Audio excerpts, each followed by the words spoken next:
No, we're out of here by 9:40. That's my call. Let's make it 8:30. Go real fast.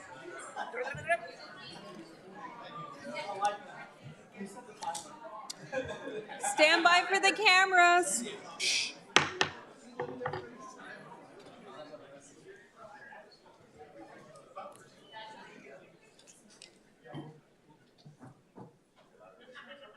We are live, Your Honor. Thank you. Ladies and gentlemen, I'm going to call the City Council meeting to order and ask you to please stand and join me in the Pledge of Allegiance.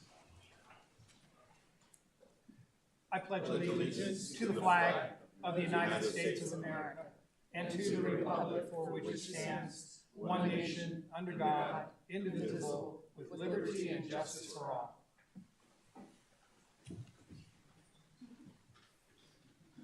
Let the record show that all council members are present this evening. The first item on our agenda is certainly one that we're all excited about, is the introduction of our new employees. I would ask Mr. Medina to join me at the podium.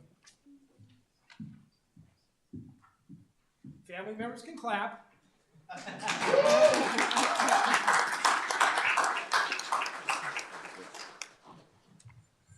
Ladies and gentlemen, it is my extreme honor to introduce Albert Medina. Was hired as a lateral police officer in October and has been assigned to patrol operations. Gosh, he's been here since October and I haven't been pulled over yet. Things are looking up. Officer Medina grew up in San Mateo and Hayward. He graduated from San Mateo High School where he was the team captain of the track team. After high school, he attended both the College of San Mateo and Chabot College, where he is currently working on his degree. Officer Medina has 3.5 years of experience working for the Contra Costa County Sheriff's Office as a deputy at both the Martinez and West County detention facilities. Officer Williams is the father of 2 young children and stepdad to 3. Whew, I got some competition. For those of you who don't know, I have 7 children. He coached competitive youth soccer in Hayward for over 10 years and was given the award for Most Improved Team in 2011. He has been the assistant coach on his stepson's Little League team for the last 2 years. Mr. Benoon, there's an opportunity. Mr. Benoon's son plays baseball, softball, and is quite an athlete, so there's an opportunity. Maybe the officer was hired more as an assistant coach. I'm starting to see a theme here, you know? In his spare time, Officer William enjoys watching and attending 49er, Warriors, and Giants games. He competed in Spartan races from 2016 to 2019, and in 2017, he ran the Spartan trifecta in Hawaii. As I read his bio, you clearly see a man that's not only a dedicated family man, but one that gives back to his community beyond his service to the public as a police officer in terms of his involvement with soccer and other sports in the community. And then on top of that, to go back to school and further his degree. This is a man that certainly has a shining future, and we're proud to have him on our Newark Police Department staff. Congratulations.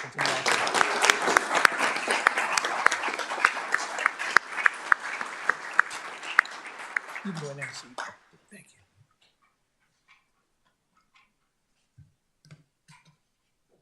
Officer Medina was whispering in my ear that he's out on patrol in the next 5 minutes, so anybody that needs to leave might want to leave now just to give yourself a head start. Here's a family that I've known for many, many years, and we're really proud to promote Janelle Mensinger, and now I'll ask Janelle to come forward.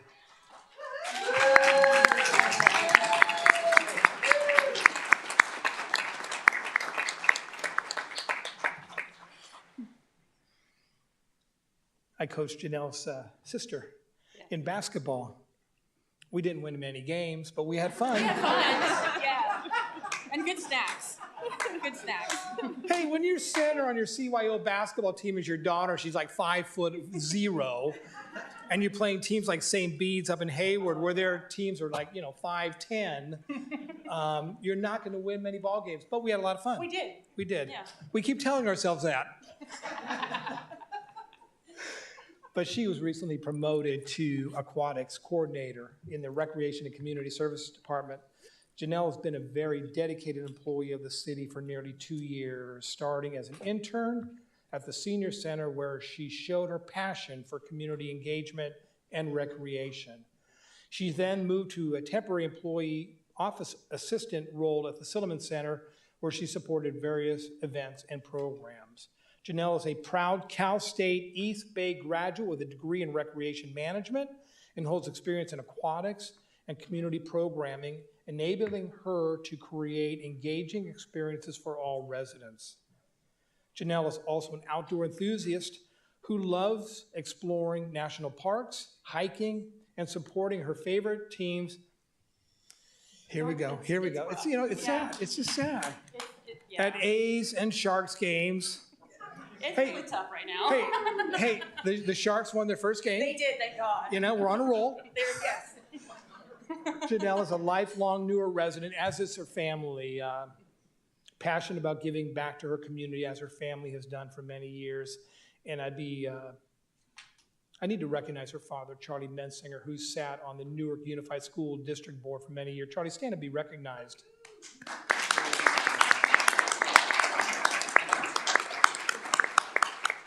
Certainly a proud father, a proud family, and one that just continues to give back to the Newark community.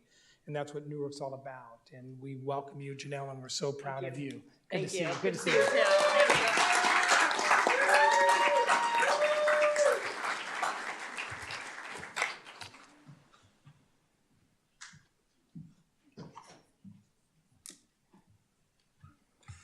If I'm ever hired to work for the city of Newark, I'm going to start in the Parks Department because they bring everybody from the Parks Department to their employment celebration, and you hear the hooping and hollering throughout the meeting, so it's always great to have them here.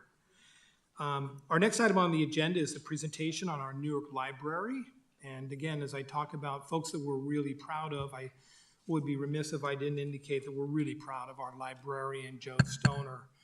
Joe's done an outstanding job in the Newark Library. The number of programs that Joe library for all age groups is outstanding. And when you see how our library compares to other libraries within the county in terms of services provided, you'd be amazed. So I welcome Joe Stoner. Joe? Thank you, Mayor Hannon and Council. Tonight, I would like to show through all of our library programs and our daily service to the community how we fulfill our mission and our vision for kind, connected humans. I don't know if any of you have heard about this, but U.S. Surgeon General Dr. Vivek Murthy believes there is an epidemic of loneliness and isolation, and 2 of his top 6 priorities are improving social connection and youth mental health. And I think so much of what we do at the library helps improve these areas as well. For example, on the day after Labor Day, we hosted, in partnership with the Union City Library, New York Times bestselling author Tiffany Hammond, who wrote a picture book called A Day with No Words to capture her son's experience. Her son has autism and is nonverbal, and Tiffany herself has autism. And you can see from the registration and the people who turned out from all over the Bay Area, so many families and people with disabilities really do feel lonely and isolated and are looking for resources to help them connect more. We're really happy that the teenage girl seated at the table with her mother, her name is Himani. She was able to introduce Tiffany, and Himani is nonverbal herself, but introduced Tiffany using her assisted communication device. Some people have said that one of the best ways to recognize our common humanity is by learning about astronomy. And October 14th, we had a solar eclipse visible here in Newark.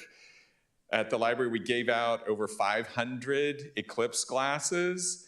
And Councilmember Jorgens, it was a delight to see you there at the event, as it always is to see all of you when you visit the library. Leading up to this, we had a library volunteer, Dr. Milo Buitrago Casas, originally from Colombia, and he started visiting the library to attend one of our several conversation groups to practice speaking English. And 6 months later, we discovered he's an astrophysicist. He's the first in his family to graduate college and now has a PhD from Berkeley. And this program, he was explaining to our Spanish-speaking community the physics behind eclipses. I want to talk just a little bit more about our conversation groups because I think they are one of the ways that we most connect people in the community. We have people from all walks of life in many different countries. We have lawyers from Mexico and Afghanistan, PhD in economics from China, a pharmacist from Egypt, and people from all different walks of life coming to these conversation groups. And in the process of this, they're gaining confidence to do things like make doctors and dentist appointments in English for the first time, to do job interviews in English, and even attend college. And all of the participants and our volunteers and staff who are involved in the conversation groups, everyone unanimously says this is the highlight of their week. We even, for a while, had a woman who was diagnosed with terminal cancer who kept coming to the conversation group because it meant so much to her. I know you're all interested in some numbers as well, so I wanted to highlight that for last fiscal year, out of 1.1 million library visits to the 11 Alameda County library sites, Newark saw over 105,000 visitors. We're still seeing some significant growth year over year. In the red boxes, you can compare first 3 months of the 2022 fiscal year to this year, 50% growth. It looks like about half of that is attributed to our new Sunday hours. Thank you, Council, for funding those. We're averaging about 300 visitors on a Sunday afternoon in 4 hours.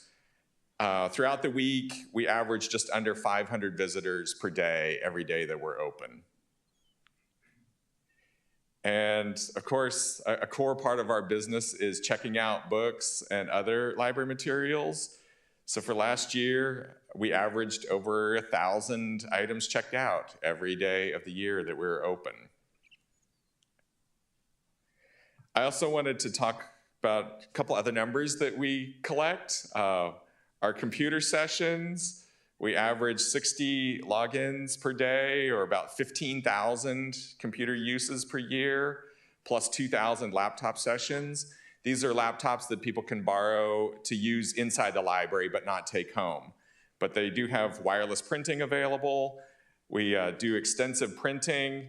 Everyone gets 10 pages of free black and white printing per day when they log in with their library card.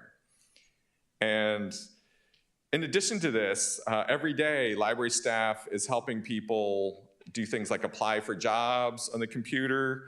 We had a woman nearing retirement age who needed to take an online job qualification test requiring live ID verification. This is the way it's done now, and library staff figured out how to set her up on a laptop so she could do this. We had a Navy veteran who needed help processing DMV paperwork in another state. This is what we do at the library. Any question that comes our way, we're going to do our best to help people resolve it. One more example, a woman who did not speak English needed to print hundreds of pages of her medical records.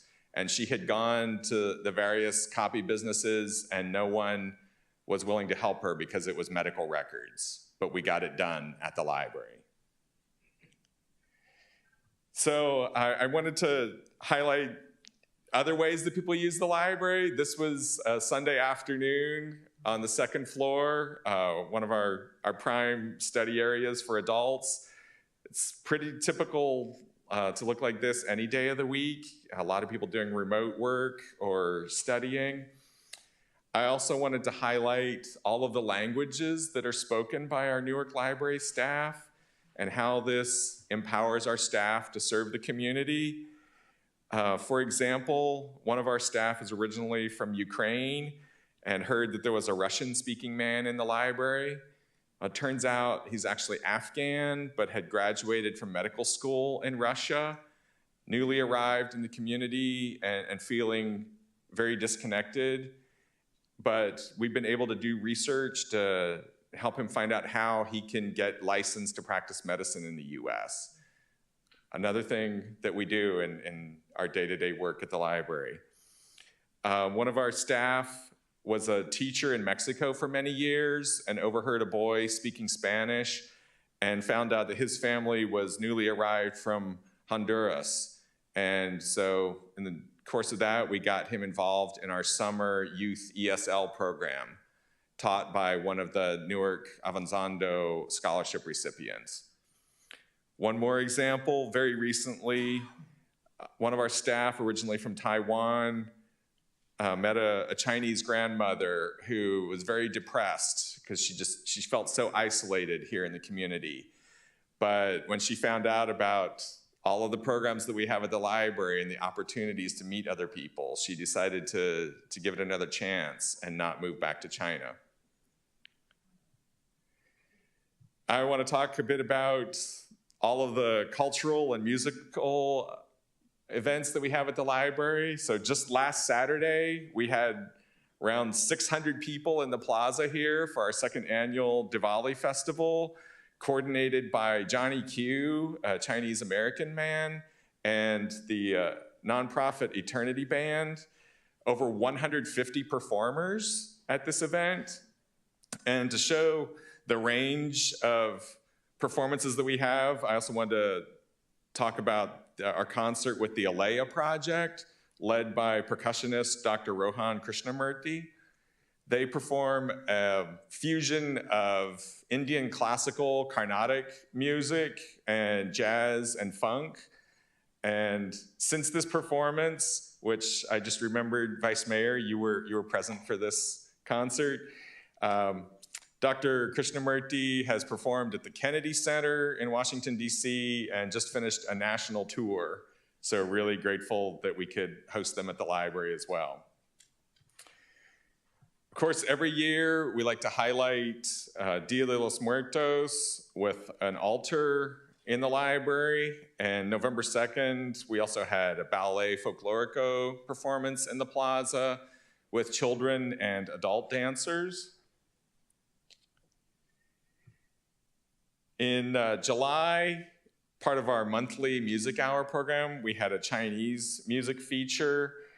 The instruments you see here are called the guzheng.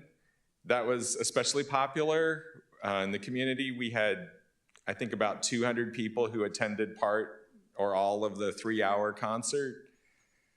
Earlier last year, we hosted Ava Nazar and Basma Idris. Ava, the piano player, is originally from Iran, and Basma is from Egypt, and they performed a concert of folk music from all over the world. They met when they were graduate students at Juilliard. Next April, we have Basma scheduled to come back to do a concert of Egyptian music for Arab American Heritage Month. And I'm especially intrigued by their oud player who got his start playing guitar with a progressive rock band in Cairo. So I'm really looking forward to that performance as well. I'm nearing the end of my presentation, but a couple more highlights. So standing here is Francisco, one of our library staff, who quit his job with a biotech startup to become a librarian. He worked with our 3 teen makerspace interns on the right, hired by a $100,000 grant we received from the California State Library. On the left is Irene, another of our library staff, who is a computer engineering major. And together, they assembled a high-performance gaming computer that will live in the library teen lounge. All of the interns come from the Newark Promotores youth group, and we really wanted to provide this opportunity to youth whose parents didn't graduate from college and didn't have that kind of exposure to the opportunities available to them in the community. And finally, you might wonder why I've got a picture of the Hayward Public Library up here. But for the first time, California hosted a National Library Design Institute organized by the Library Journal. Hayward Library hosted it, but Newark Library was the only other library they visited on their pre-conference tour. So I was really gratified to be able to show off our library to library directors from all across the country. This was an institute that I got to attend in Vancouver, Washington, right at the start of the Civic Center project. So it felt like we were coming full circle. And that's my presentation. Any questions? Excellent presentation as always, Joe. A little bit of a shift from your normal presentation where we talk about the numbers here, the numbers there, percentages here, percentages there. I really did appreciate more the stories and about how our staff and you assist residents that are trying to simply get by in the day with an issue that they're trying to deal with. So I appreciated the stories. They were heartfelt. So colleagues, questions, comments? Councilmember Bucci. Thank you, Mr. Mayor. Mr. Stoner, you have done an excellent job at the library. I just really appreciate your efforts. There's been a huge buzz around town about not just our new library, which is beautiful, but the programming and the things you've been doing there, which are amazing. So without the staff and all the extra effort you guys have been doing, you know, you are what makes the library. So thank you for that. You mentioned the conversation groups. Is that weekly? How often does that happen? The schedule varies a little bit, but generally Mondays at noon, Thursdays I think at 4 o'clock, and Saturdays at 11. Those are the current times. Any of you would be welcome to show up if you'd like to hear some amazing stories from our community members and help them practice English. See here, I thought one time a week was amazing. You're doing it 3 times a week. I love it. I saw a post recently, and I wanted to just talk about it real quick. It was, I guess they were called adventure bags or something that you could check out, and they included, it was like a backpack for kids, and it had binoculars and a list of like local birds and things they could do, and I had never seen anything like that, and I thought that was really cool. So I was just hoping you might be able to touch on that and maybe some of the other things that people could check out that obviously aren't books.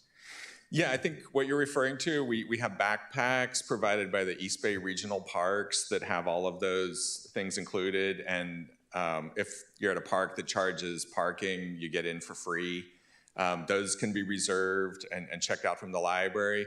We also have California State Park passes that you can check out and reserve. They don't give you access to 100% of state parks, but there are about 200 parks that you can get into free with the state park pass. You stole my thunder. I was going to close with that. So yeah, that was great. So thank you, Mr. Arnold. Doing a great job. Thank you. Thank you. Other questions, comments? Vice Mayor Collazo. Thank you, Your Honor. So I know I was there on Monday, and I mentioned how the library was a special place for my 6-year-old grandson and myself. That's something that we do together. Nobody else takes him to the library. It's Abuelita and Noah that go to the library together. But I was there for a very special reason. Can you tell us why I was there? On Monday. Because I don't remember talking to you that day. PBS? Oh, that's right. Thank you. Thank you. Yes, so Vice Mayor, along with some of our library administration, were interviewed by a public television film crew for some segments that will talk about all of the amazing things that public libraries do. But they chose Alameda County Library and specifically Newark Library to film all day on Monday. And these will air, I think the program is called Viewpoint, expected to air as 3-minute segments sometime next spring. So thank you, Vice Mayor. I was not there when you were interviewed, but I heard you did a fantastic job. Thank you. And thank you for your service that you do for our community. Vice Mayor, with all the television appearances that you're doing, Would you like my signature? My autograph? This is national PBS. It's not local. This is nationwide. yeah, she's a bigger celebrity than I thought she was. Councilmember Freitas. Thank you, Your Honor. Mr. Stoner, thank you for your very wide presentation, very elaborated, so it's fantastic. Thank you. Now, you mentioned we've been open Sundays for just last year, right? Of 2 years Since ago. July 23rd, that was our July first 23rd. Sunday. It's an impressive number of visitors, over 300 visitors per Sunday. Correct. God, it's impressive, but thank you for the job. Thank you for the job well done. Thank you. Looking forward. Thank you for it. Thank you, Your Honor. Councilmember Jorgens. Yeah, I just want to thank you and library staff for all of your work. It seems like every time I'm in the library, there's, some big event going on that's, great for our community, and all the work that's made the library a real community space for Newark. It's been really impressive, so I just want to thank you for that. Thank you.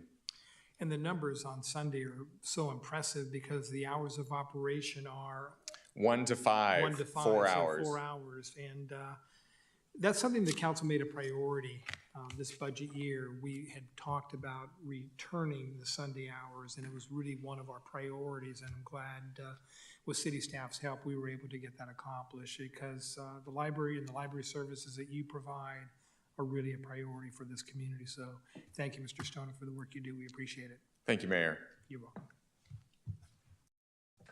The next is the presentation of Community Support Services Angus Cochran on the 2023 Community Health Needs Assessment. And as I introduce Mr. Cochran, Washington Hospital has been a friend of the city of Newark for many, many, many years. And when we talk about healthcare, certainly healthcare in this day and age, it's so critical.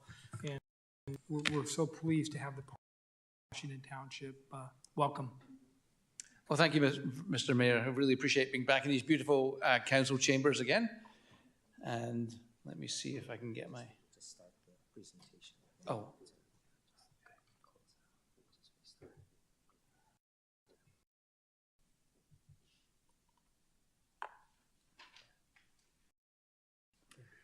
Thank you. I have to commend you on your excellent IT staff with their just-in-time solutions and problem solving. He doesn't need to hear that every meeting.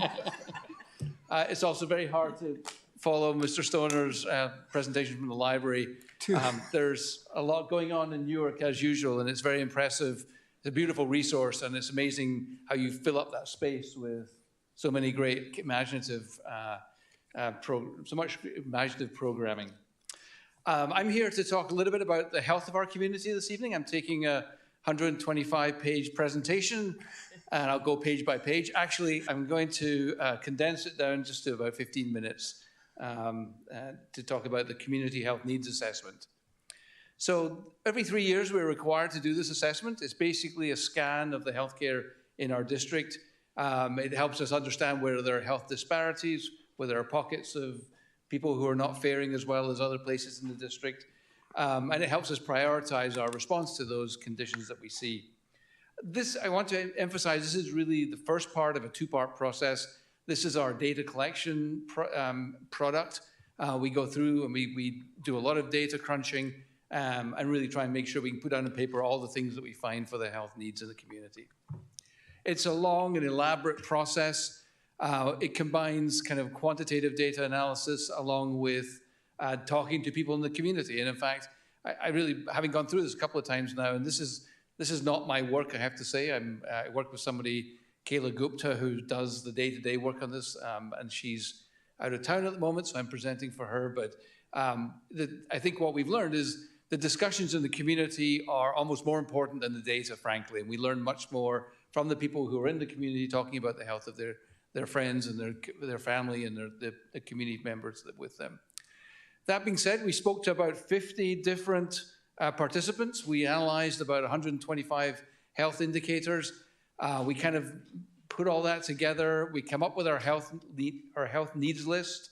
And then we take it back to the community to help us prioritize where we should be focusing. And that's about a year-long process. One of the things we've discovered this year, maybe coming out of the pandemic, people don't just think about their health now in terms of a condition or a disease. They think about it much more globally in terms of what are the things that influence their health. And these are essentially what we call the social determinants of health. There are many of them. They're kind of in 5 big buckets here that you can see in the wheel on the right. And when you look at the kind of the mix of these things, actual healthcare is only about 20% of the things that determine somebody's health. Their behavior, the choices they make in their lives, the physical environment, where they live, what the pollutants are like in their environment, and now also economic status and economic factors all play into what keeps people healthy. Even things as simple as your zip code can have a big impact on your life expectancy. Moving into a little bit about the healthcare district, we are a public district hospital. We have a publicly elected board of directors. We serve Newark, Fremont, Union City, a tiny sliver of Hayward, and the southern portion of Sunol. Turns out the southern portion of Sunol is mostly cows and sheep. We actually don't for some reason cover the populated part of Sunol, so maybe we should be setting up a veterinary practice there to take care of those health needs. It's about 350,000 people, and obviously huge language diversity and ethnic and racial diversity as well. You can see a little bit of a breakdown here. For the whole district, it's about 61% Asian, 17% Latino, 16% white, 3% black, and you can see the others there. Obviously for Newark, smaller Asian population, larger Hispanic population than the district as a whole. And I think one of the things we've realized this time around is that Asian is a very all-encompassing ethnic bucket, frankly. And within that, it's very hard to tease out the different types of health conditions for different populations from around the world, whether they're South Asian, East Asian, Filipino, and that's something we're going to have to do more work to try and dive into. So these are the 8 community health needs prioritized through the data and with input from our partners. Behavioral health, housing and homelessness, economic security, diabetes and obesity, heart disease and stroke, health access and delivery, respiratory care, and cancer. Mm-hmm. So basically, I'm going to go through each of these 8 health needs. I'll talk a little bit about what we found through our conversations with the community, a little bit about what the data revealed, particularly focusing on Newark as well. So behavioral health, is not news to anyone these days. It's a huge issue for every community, for every focus group.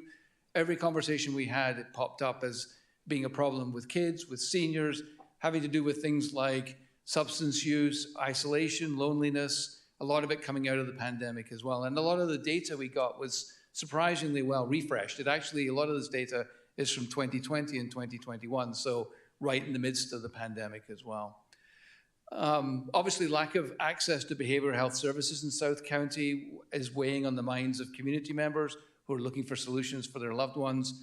And we also see racial inequities and disproportionate use of alcohol and drug use in the Black, white, and Latino communities, and also serious psychological distress among multiracial and white adults. So for each of these health indicators, we have a table like this that basically compares the rates and incidence for a particular health indicator against the Alameda County average on the right-hand side there. So all the shaded boxes here show differences that are statistically different from Alameda County. So for example, here in Newark, you can see that the rate of alcohol and binge drinking for adults, drug use and alcohol use for 7th graders, binge drinking for 7th graders, and depression-related feeling for 7th and 9th graders is higher than the county average. In some instances, you're talking about a very small base to begin with, so the difference among the actual number of people is probably relatively small. But these are all places these indicators are kind of places that help us determine where we can focus our efforts most effectively. The data that we're using here, by the way, a lot of it is state data that we're able to slice by county and by zip code and by the cities and the district as well. So the second issue is housing and homelessness, and I think this is, again, on everybody's minds. It's homelessness has doubled in the healthcare district almost in the last few years. And there are obviously racial inequities there. Black residents are massively overrepresented in the homeless population. The shortage of shelter beds because of the pandemic has created a problem for people trying to find a place to stay. And I think, New York probably is very proud of the fact that it's one of the few cities where the population of homeless residents declined in the last 3 years, as opposed to the Union City or Fremont or other two cities where it's gone up significantly. The third health need is economic security. Again, people have been very concerned about their economic security, and they tie it very much to housing and the concerns and worries about losing their houses if they lose a job. And inflation weighed on people's minds a lot.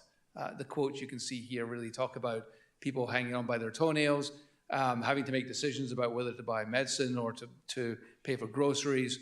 And we see this across the board. The data kind of shows that South County is, in general, economically better off than North County.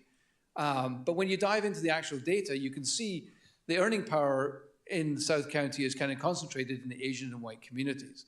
The Latino community and the Black community have significantly lower median household income than residents in general. And this is, in some way, this is actually determining their health outcomes along the way. Diabetes and obesity has been an issue for quite a long time. It wasn't directly brought up in conversations with the community, but with the data, it shows that it really pops out as being something that's of kind of epidemic proportions. And again, the racial inequities are quite stark as well, as you'll see. So for Newark, we continue to see adults with diabetes higher than the average for the county, along with emergency department visits and hospitalization rates. We also see the percentage of children who are overweight being higher than the county average. And then for race and ethnicity, you can see that the Latino population of obese adults is higher than the county average, along with Black, white, and multiracial ethnic groups as well. I think we saw similar findings to these in the last community health needs assessment. So clearly, whatever we were doing during the pandemic didn't help with this, and it's going to be something we have to come and address specifically, I think, in Newark, and by reaching out to communities and working in partnership with advocacy groups here in the city. Our fourth health condition is heart disease and stroke. And I think there's a little bit of good news here, because you can see that the rate of heart disease and stroke has declined for Fremont and Newark since the late teens. Particularly stroke mortality is decreasing in Fremont and Newark, which is terrific to see. And as you'll see in the next slide, Union City, though, continues to struggle with these cardiac conditions. Unfortunately, across the board, Union City has worse outcomes for cardiac-related conditions, such as stroke, hypertension, heart failure, hospitalizations, heart disease. And we're definitely going to have to spend a lot of time up in Union City and figure out what has happened in the last 3 years that has contributed to this kind of, it's an epidemic of cardiac disease, essentially, and conditions that kind of come before bad heart disease. The sixth health need is access and delivery. Focus groups are very concerned about this, particularly for non-English speaking groups, non-verbal residents, particularly in Fremont, where we talk to the deaf and the hard of hearing. They find it very difficult getting interpretive services, finding practitioners who are versed in sign language. And it calls for really increased cultural competence, both among our staff and in healthcare staff in general. Many families come from a tradition where healthcare decisions are made jointly among family members for individual family members, And that's very hard to accomplish in a kind of HIPAA environment where doctors want to talk to patients, not to patients and their children and spouses and family members. And it's something that we'll need to do a lot of education around. Respiratory health was our next health need. I think here there's a touch of good news for New York, because 3 years ago, we saw significantly higher than Alameda County averages of asthma and COPD. And things have really improved, I think, since then. We'd like to take credit for it, but I think really what's happened is people are looking after themselves better, and maybe with less traffic on the roads, maybe the air quality has improved during the pandemic as well. Again, though, Union City, there continue to be challenges there that we need to address in the next 3 years. And then our final health condition I want to discuss is cancer. It's the second leading cause of death in the US, and it qualifies as a health need here, not so much because the incident rate differs much from the county, but because there are ethnic and racial disparities here. Some of the ones that I think stand out most are the rate of breast cancer among the white population, the rate of prostate cancer among Black males, and then the overall instance of cancer for the white population is significantly higher than the Alameda County average as well. Angus, I have a quick question for the folks that are watching at home and are looking at the charts.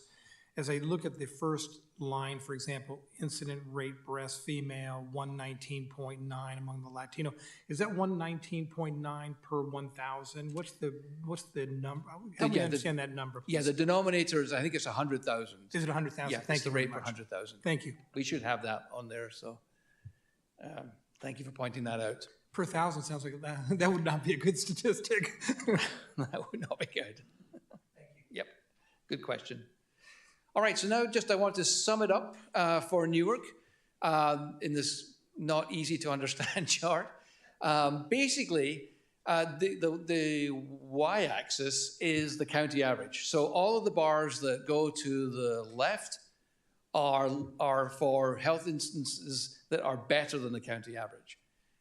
All of the bars that go to the right are for health disease states that are worse than the county average.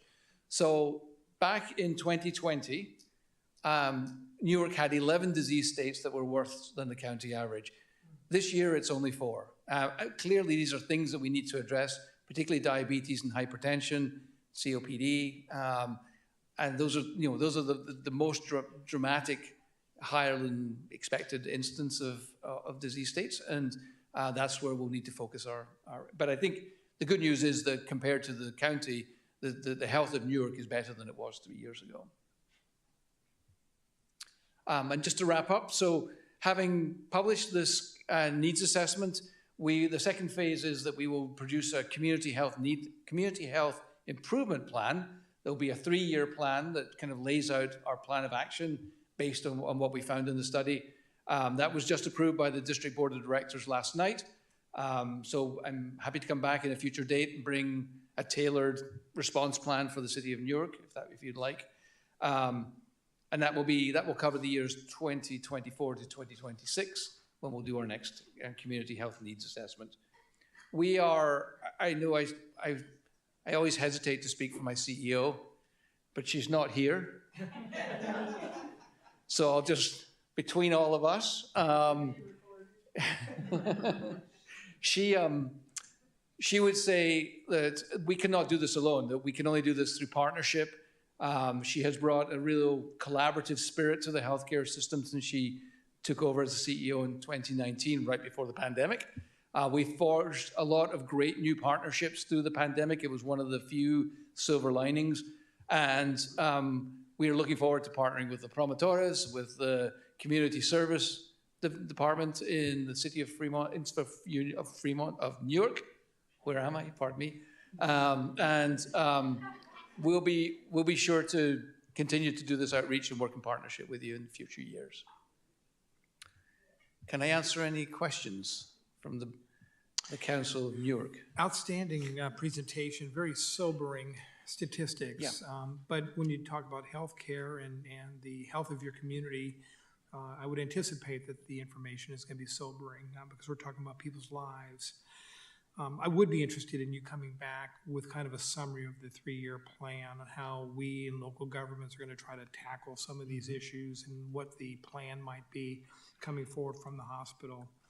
And certainly would look to you and your folks as to any policy guidelines that you would suggest councils consider to help implement some of the strategies that the plan will describe.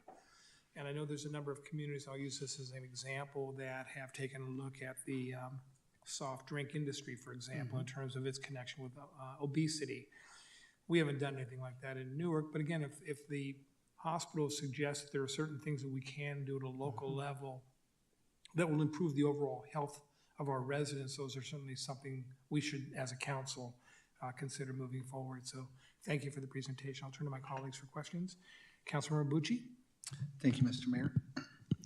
I would agree with the mayor and say some of those statistics are concerning, especially the fact that the economic factors have a 40% impact on your global health. That's a scary thought, you know, especially with the cost of living and the pressures on people these days, to think that that has that huge of an impact on people day to day. Angus, I did want to ask you your feelings on the closure of Alta Bates and how it might impact us down here in South County, and the importance of St. Rose staying open to help us down here as well. Those are great questions, Councilmember Bucci. I'm more familiar with St. Rose. I think Alta Bates closing would be bad for everybody who lives in the East Bay, north of the bridge going over to the city. There would be a spillover effect, undoubtedly, but most of the ED traffic would go to Highland or to Summit, I would imagine. But more directly, I think what would impact us would be the closure of St. Rose. And we've been involved in a steering committee process to look at the future of St. Rose. We partnered with Eden Health District, with Kaiser, and with a number of other hospitals, Alameda Health System, to look at the future of that hospital. It's clearly struggling as a standalone, not-for-profit hospital. And the recommendation from the steering committee was that it try and find an affiliation. And I know that the board of St. Rose has been very receptive to the findings from the steering committee. And I think they've engaged a consulting group to help them come up with an RFP to try and to find out if there are suitors out there that would do an affiliation. It's an important safety net hospital for Hayward and Central County, and it seems to me that the supervisors of the county have made it very clear they're not willing to let it close, and I think that's the right decision. Perfect. Thank you, Angus. Yeah. Vice Mayor Cuellar. Thank you, Your Honor. I just want to say that presentation was wonderful. Thank you. And this afternoon, I had a meeting with staff from Senator Padilla's office, and one of the things we were discussing was mental health, how we need more help with mental health projects because it's all over the place. Yeah. And the other thing I wanted to say was, I want to thank Washington Hospital for always participating in community events. You guys are always there, giving out information, giving out little first aid kits or whatever, doing blood pressures. So thank you. Thank Washington Hospital for always being there for the community. Well, you're most welcome. We love partnering with you and with everybody here in Newark. It's shocking to us how many, when we do community blood pressure screenings, you think you would go out, maybe a few people would have elevated blood pressure. We went out to a high-tech company about a week ago. 93% of the people we surveyed their blood pressure had elevated blood pressure. And like 5 of them, it was really bad. So it's shocking to me how, people need to look at their health. I don't think Get a job there. they don't realize they have high blood pressure until it's too late sometimes. Yeah. Thank you. Thank you. Councilmember Freitas. Thank you, Mr. Cook, and thank you for your wonderful presentation. So now, the data you're presenting us tonight, we are served on the Tri-City area by 2 health institutions.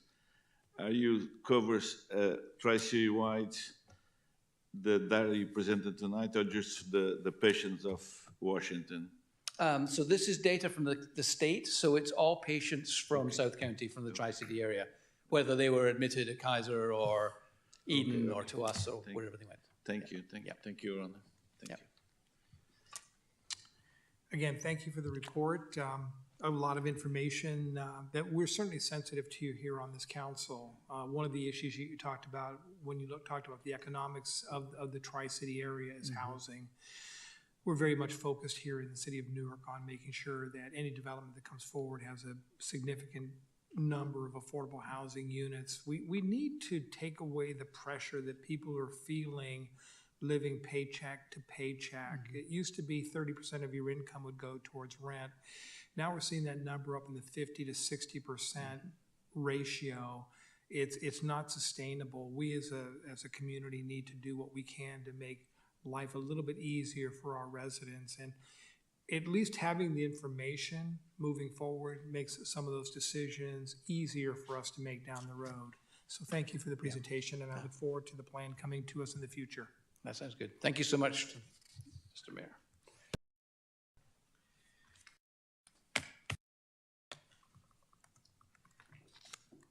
The next presentation on our agenda tonight, again, another important presentation is transportation.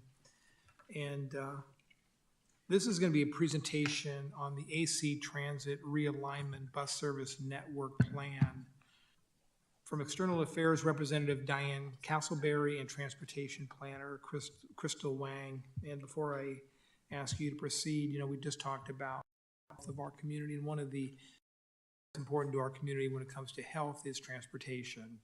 People needing to get to their jobs, to their homes efficiently, and where it's not cost prohibitive. And again, AC Transit continues to redefine themselves, and I really give you credit for that. Oftentimes governmental agencies kind of fall in a niche, and it does work. It just takes time for people to understand how it's working. But I give AC Transit a lot of credit. They continue to look at the service model that they provide to communities and look at opportunities to make it more efficient for your customers, which is really what government's all about. So I certainly welcome you here today and look forward to your presentation. Thank you, Mayor Hannon, members of the Newark City Council, City Manager Pannone, did I say that correctly? And members of the public. So as mentioned, my name is Diane Castleberry. I'm joined by Crystal Wang, and in the audience is our elected board director, Diane Shaw, who says she doesn't want to speak, but maybe she will speak towards the end. So as you know, first of all, thank you very much for allowing us to come here to talk about Realign. So, AC Transit, we are the largest bus-only transit system in the state of California, and with about 43% of our riders are transit dependent. What I'm going to do is we're going to kind of flip through some of these kind of preliminary slides in the interest of time so we can kind of get to the heart of this kind of presentation. So we are in phase 3, and you can keep going, of Realign, which again is a review and update of our entire service network, which covers 13 cities, 8 incorporated communities, all the way north to Richmond, El Sobrante, and south to Newark and Fremont. And so we are in this phase where we are presenting some preliminary proposals. We have different scenarios for you, 2 of them. Anyways, Crystal will talk about them. And what we wanted to share with you is that the last time that we did a review and update of our service was back in 2016. And for the city of Newark, it was actually more than 10 years ago. And you may recall back in 2019, 2020, we attempted to do something for the city of Newark and Fremont, like a review, and try to make an update. But something called the COVID pandemic kind of hit right before our public hearing, so we weren't able to move forward. So we're trying to do that now. So I am going to turn this over to Crystal, who's going to walk us through kind of what we're proposing at this time.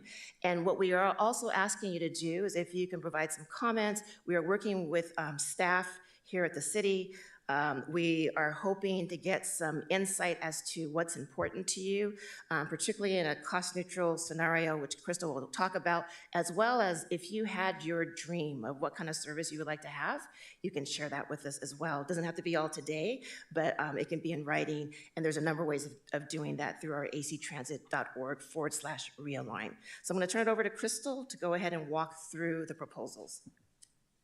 Thank you. So yes, as Diane alluded to, we have 3 scenarios that we're looking at as part of this process. 2 of them are cost neutral. One is called balance and one is called frequent. And both of those are just different approaches that we could take to make changes based on the existing resources we have. So balance is more like a stay the course, keep coverage everywhere in the service area that we have it today, and kind of expand it in a few areas. And then frequent scenario, the frequent service scenario is to make changes where no line in the entire AC Transit service area operates more than 30 minutes. So everything would be 30 minutes or less. And then finally, we have the unconstrained scenario, which is just more of everything everywhere, and pretty much everything that was suspended during the pandemic would come back. There would be increases in frequency all across the board. And this one is really just pending funding availability, but not only funding availability, also the big one is operator challenges. We've really been struggling with having enough operators to provide more frequent service.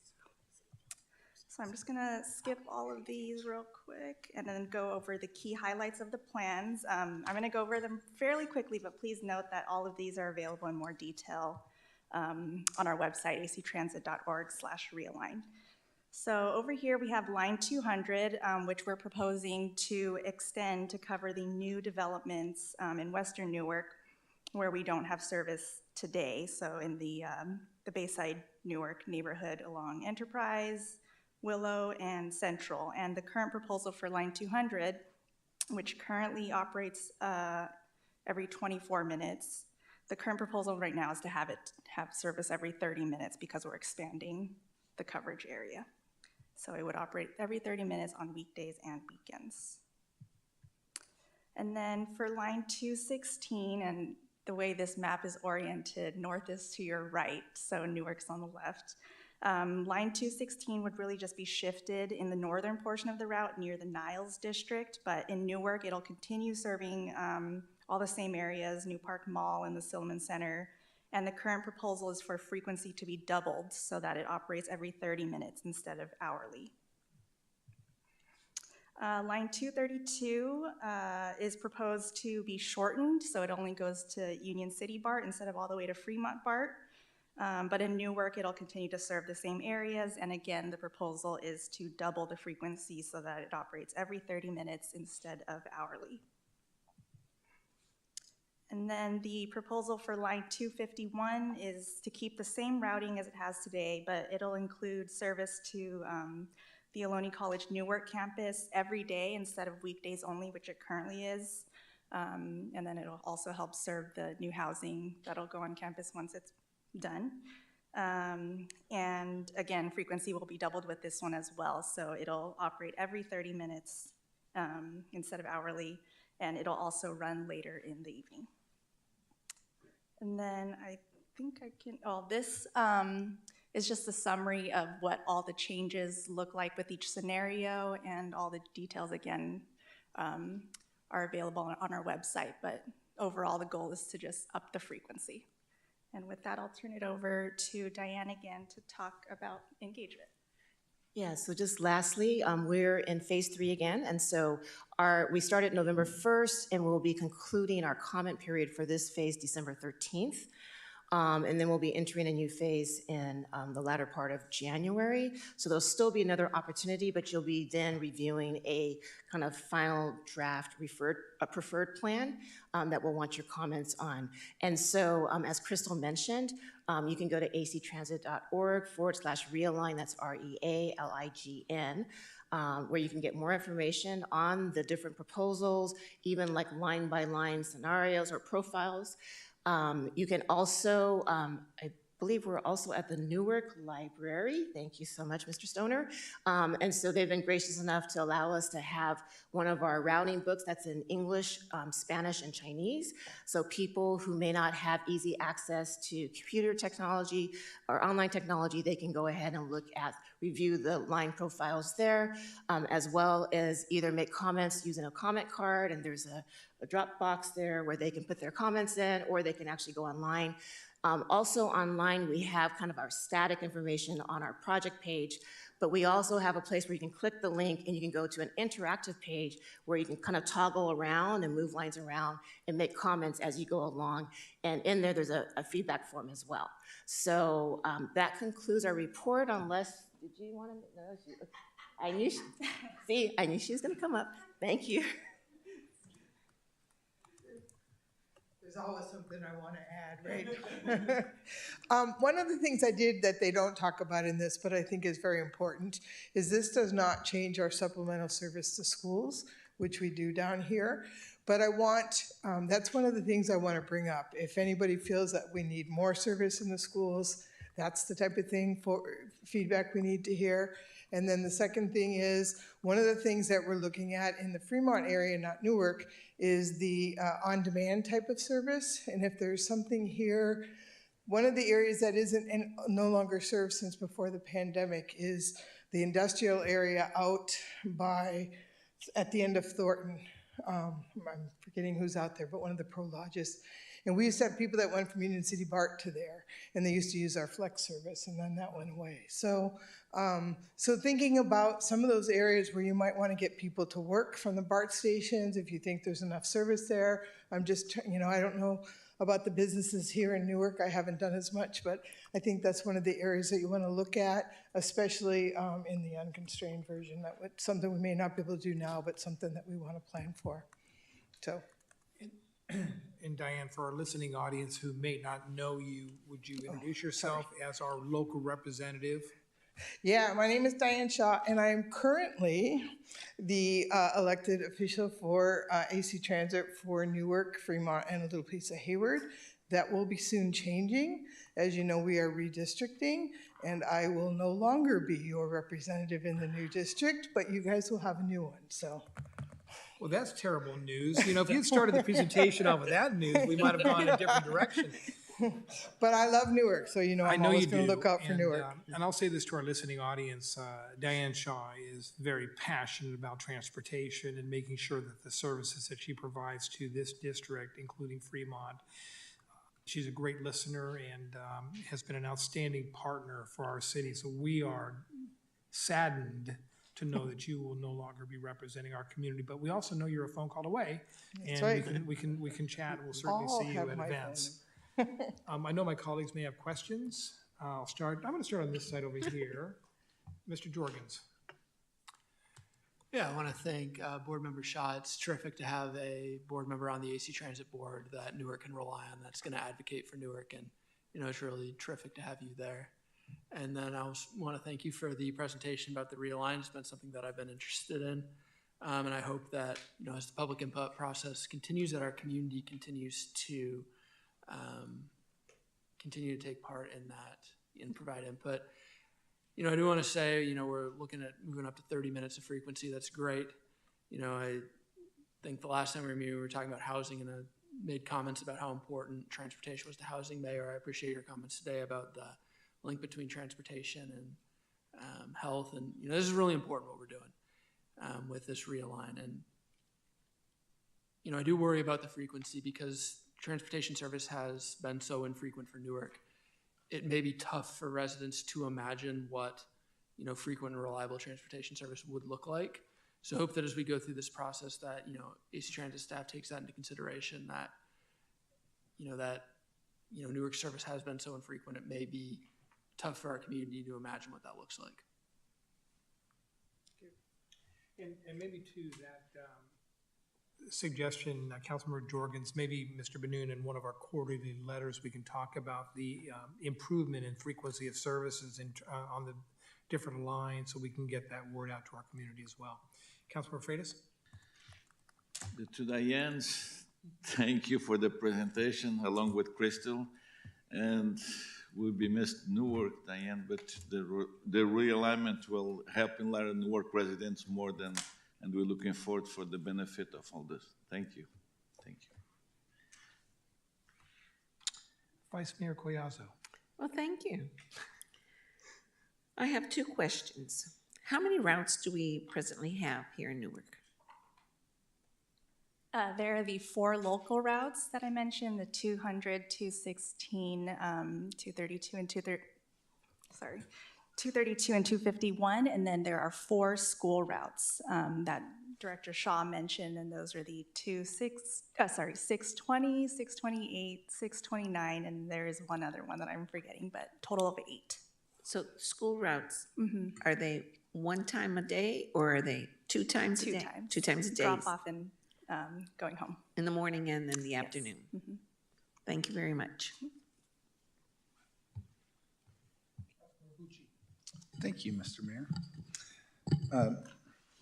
Director Shaw is only a phone call away. I can tell you I spoke to her about 3 times this week and emailed a half a dozen times in the last 2 days. So, and I'm also disappointed that we're going to lose you as our representative here. A lot of people don't know, but Diane does a whole bunch of work with a number of nonprofits, including the Ohlone Wildlife Rehabilitation Center here in Newark. So thank you.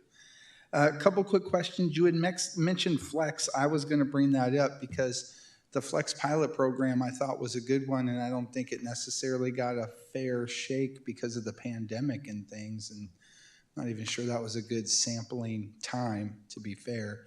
Is there a plan to kind of bring that back or keep it going? What's going on with that? Sure. Our unconstrained scenario includes several options for Flex.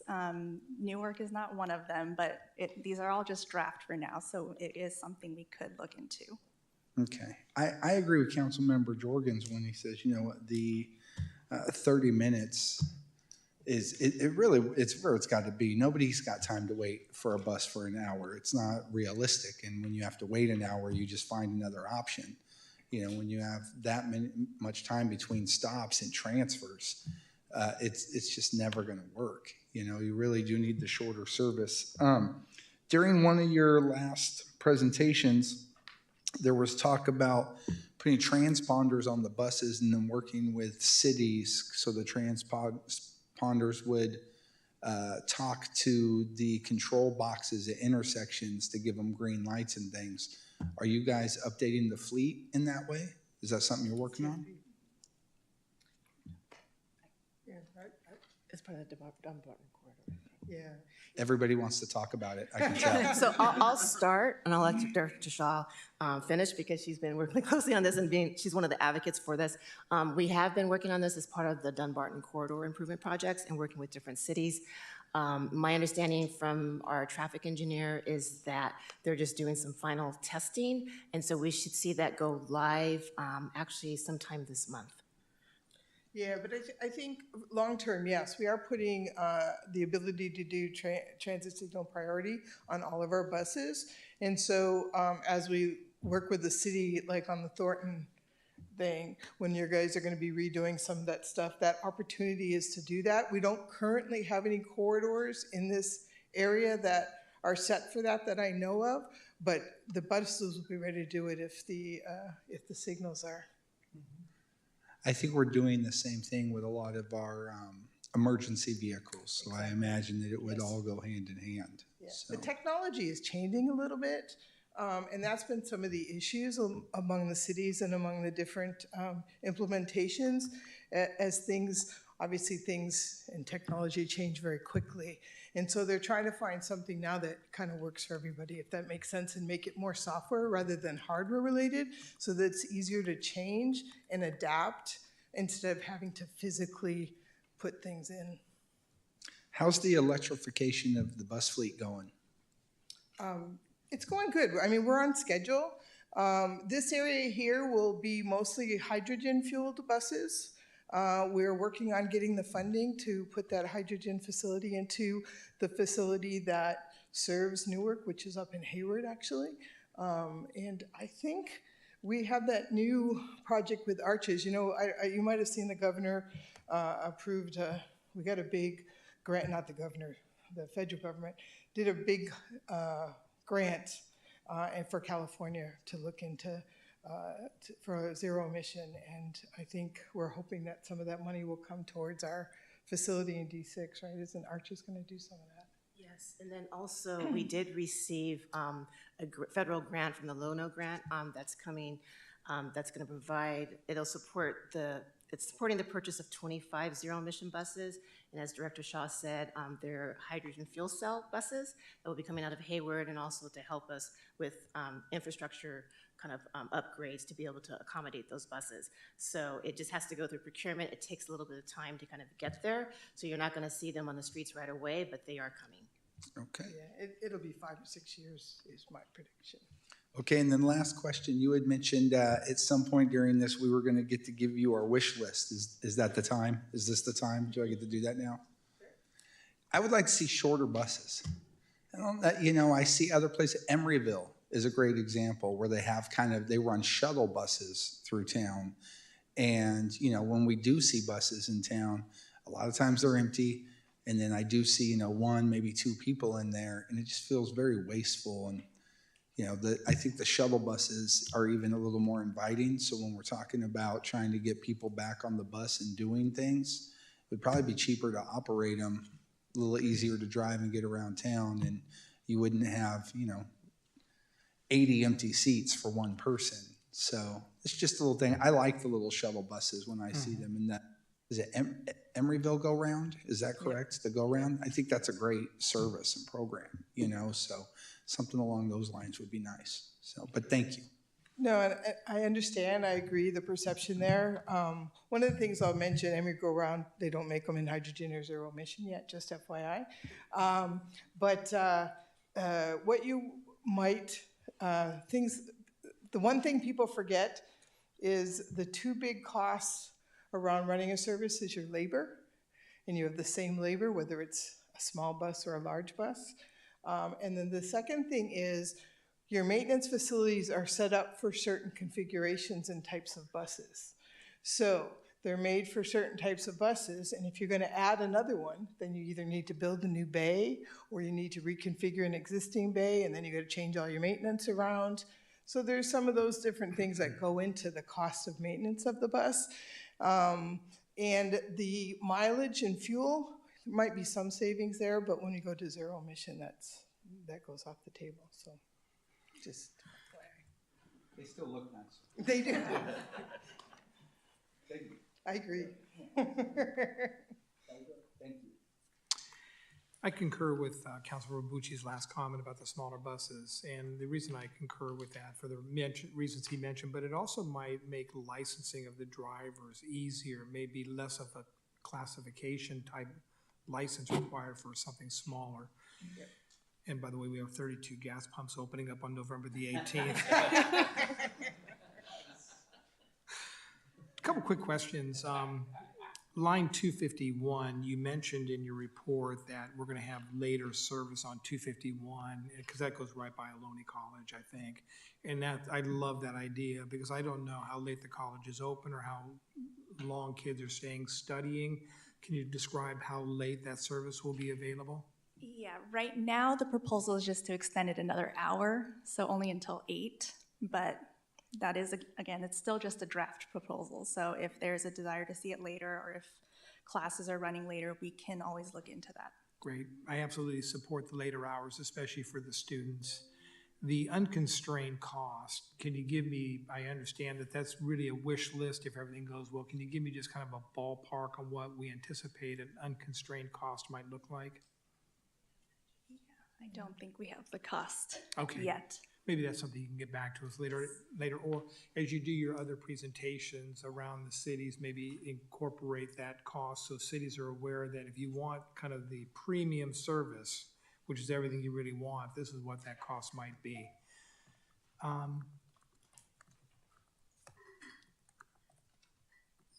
Those were my questions. Great report.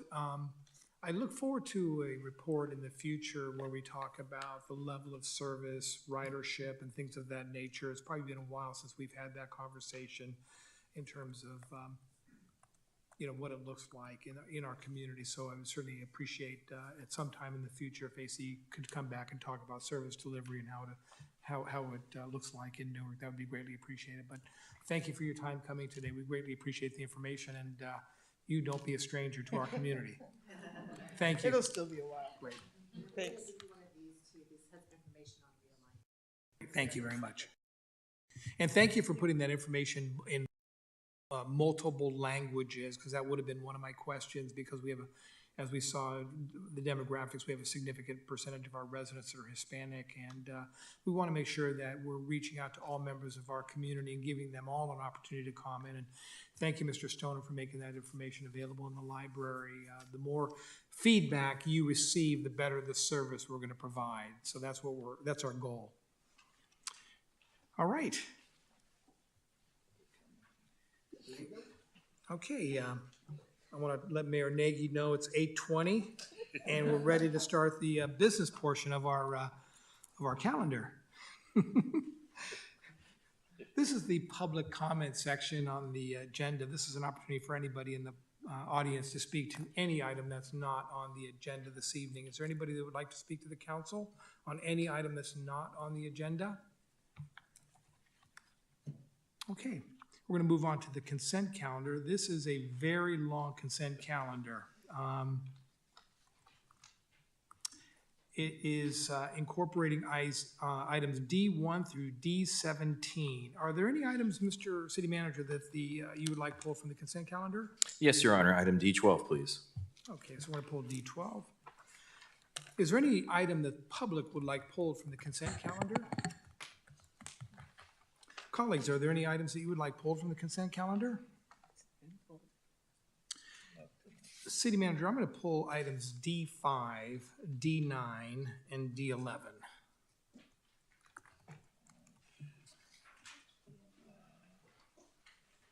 Should we go ahead and start with D12 or just get to it when we're done with the other part of the calendar? Well, let's go through the consent calendar that's not being pulled, and then we'll come back to those items. D1 is the approval of audited demands. D2, approval of the October 26, 2023 minutes. D3, waive full reading, conduct second reading by title only, and adopt an ordinance repealing and replacing Title 16 subdivisions of the Newark Municipal Code. D4, adopt resolution establishing the City Council meeting calendar for 2024 and authorizing the City Manager to take administrative actions during the August recess. D6, adopt a resolution approving a contractual equipment and services agreement with RJMS Corporation and doing business as Toyota Material Handling of Northern California for the purchase of a subcompact sweeper. D7, adopt a resolution accepting the work with American Asphalt Repair and Resurfacing Company Incorporated for 2021-2022 citywide park pathways resurfacing for ADA access, Project 1297. D8, adopt a resolution approving an agreement with Applied Landscape Materials to apply composted mulch to landscaped areas in City Park and to amend the 2022-2024 biennial budget and capital improvement plan to reappropriate the remaining $44,813 of Cal Recycle Local Assistance Grant funding to fiscal year 2024. D10, adopt a resolution approving an amendment to the contractual services agreement with Cal West Lighting and Signal Maintenance for additional traffic signal and street light maintenance service. D13, adopt a resolution approving a side letter with the Newark Police Management Association and approving an agreement to the salary schedule for the classification of Community Engagement Manager. D14, adopt a resolution approving a compensation plan for certain positions in the exempt services employee group to amend the temporary classification schedule of hourly wage rates and revoking the previous resolution in conformance with California Code of Regulations Title II, Section 570.5.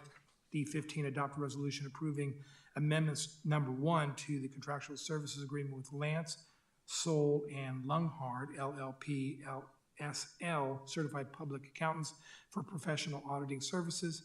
D16, adopt a resolution approving a project-specific funding agreement with Alameda County Transportation Commission for the design and construction phases of Central Avenue Overpass, Project 1014.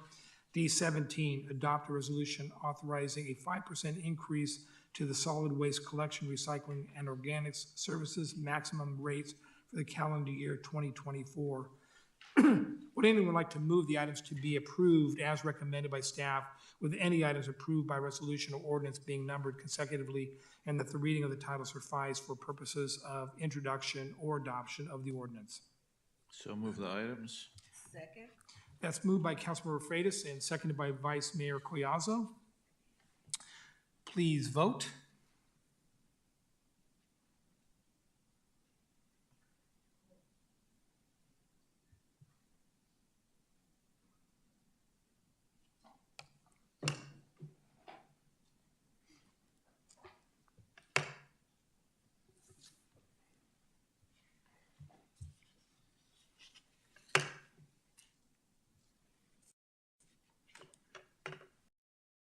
And that passes unanimously.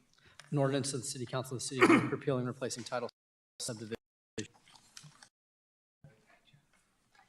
Before I call D12, I'm going to pull D5 first.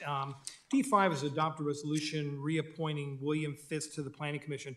For those of you that don't know Mr. Fitz has served on our Planning Commission since the mid-1980s. He's been on our Planning Commission for probably close to 40 years, and I just wanted to take a moment to not only encourage my colleagues to reappoint Mr. Fitz, but to thank him for his continuous service to our Planning Commission. The Planning Commission is an important component of the city organization in the sense that they review and comment on projects before we, the council, take a look at them, and their work on those projects and those developments is instrumental to the success of our community. So I wanted to thank Mr. Fitz for his service to our community. With that being said, I'll move item D5. If I can get a second? Oh, I'm sorry. Is there anybody in the audience that would like to speak on item D5? I see Mrs. Fitz is making her way to the podium. No, I'm just kidding. Is there any council comments on D5? Okay. I have a motion by myself and a second by Councilmember Freitas. Thank you very much. Let's vote on that one.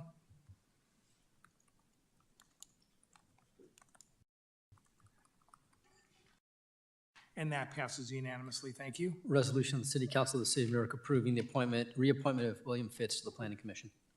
My next D9 and D11, and my comments will be the same, and I'll ask council to approve those. This is an opportunity where the City of Newark charges Viola Blythe and Second Chance $1 for the use of city-owned facilities. And why that is significant is these are folks that they service in our community that are in need of food, clothing, or just a safe place for themselves and or their family. Critical services that we, the government, need to provide to our community. And they've been providing these services to our city for many, many years. And it's really a pleasure on this council to continue to support both Viola Blythe and Second Chance. So I'm going to ask my colleagues to unanimously support the recommendation that we rent their facilities to them for the $1 as specified in the staff report. So I'll go ahead and make that motion. Move as recommended.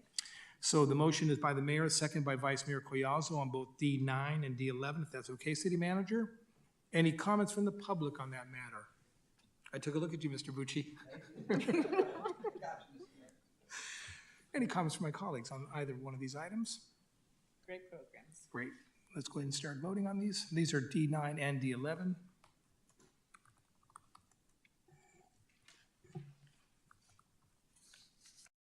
And they pass unanimously. Resolution of the City Council of the City of Newark approving a lease agreement with Viola Blythe Community Center Service Center for the Jerry Raber Ash Street Park Building, number 1, located at 37365 Ash Street, to provide a variety of community programs.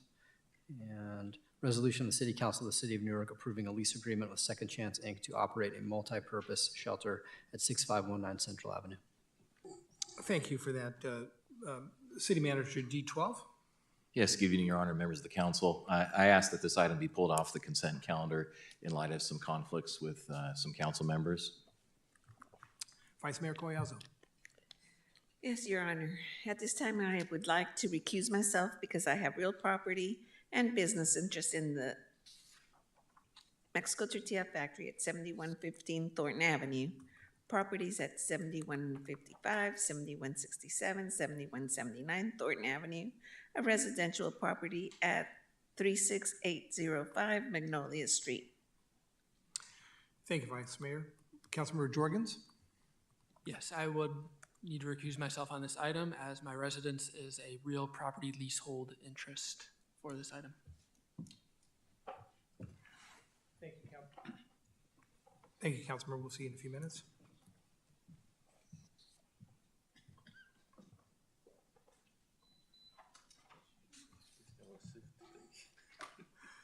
It's good to have Councilmember Freitas continuing to join us up here at the dais. The City Manager Benoon. Yes, good evening, Your Honor, members of the council. This item is a consolidation of three capital improvement projects, specifically three traffic signal interconnected projects. This is a contract to implement those CIP projects. It's a typical routine matter to place these types of contracts on the consent calendar. We remove them in light of the conflicts. I'd be happy to answer any questions that the council may have. Great. Questions, comments? Thank you, Mr. Benoon, for the report. The only question I had was really kind of synonymous with Councilmember Bucci's question with the Alameda County bus folks in terms of the coordination of the signals for emergency vehicles going down Thornton, Newark Boulevard, and other streets, whether or not they'll have the capability of changing the signal sequence to enable them to get to wherever they need to go more efficiently. Yes, I must acknowledge that the timing on this is rather apropos. I'm going to invite our city engineer, Mr. Jason Amai, who can provide some better information on that. Good afternoon. Good evening. Good evening, Mayor and members of the council. Jason Imai, City Engineer and Traffic Engineer for the City of Newark's Public Works Engineering Division.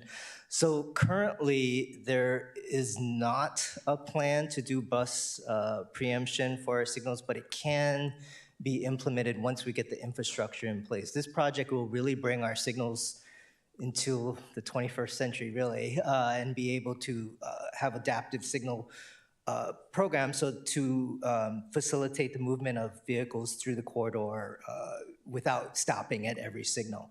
Once we get the hardware and the software in place to implement that, and the hope is to bring all the signals connected back to City Hall so we can kind of control all the signals here and implement timing. That would be lay the backbone of the infrastructure and the software. And on top of that, you can add that bus preemption, but that would be a second, probably a phase to this, because it wasn't contemplated in the first phase, but we can certainly take that recommendation to our consultant and see what it would cost, what would be the additional cost to add that, and we can bring that back to council for consideration as well.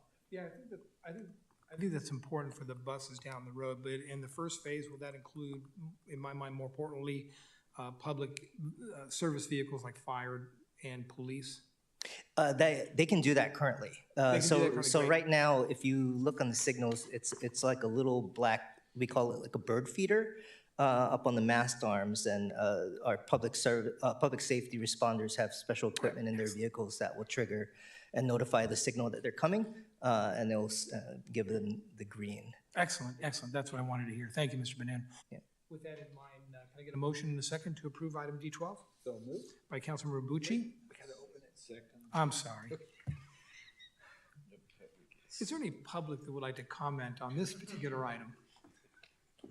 You know, you get into these routines and roles where you just kind of, migrate through, and so I apologize. No disrespect, of course, to the public if there's anyone that would like to speak to this item. Colleagues, any other comments other than my comment?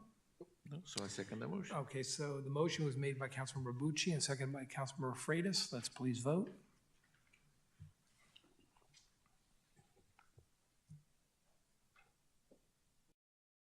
And that passes with 3 ayes, with Vice Mayor Collazo and Councilmember Jorgens recusing themselves. Resolution of the City Council of the City of Newark amending the biennial budget and capital improvement plan to consolidate the three signal internet project 1307, 1308, 1309, and to newly identified project 1361, approving a contractual service agreement by Terrace Inc. for professional engineering services for the traffic signal interconnect project.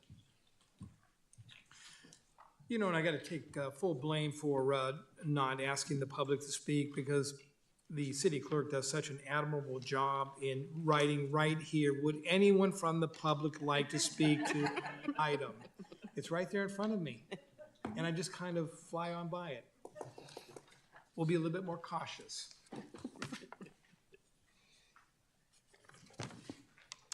We have no public hearings this evening. Other business, and this is one that I know the council is excited about.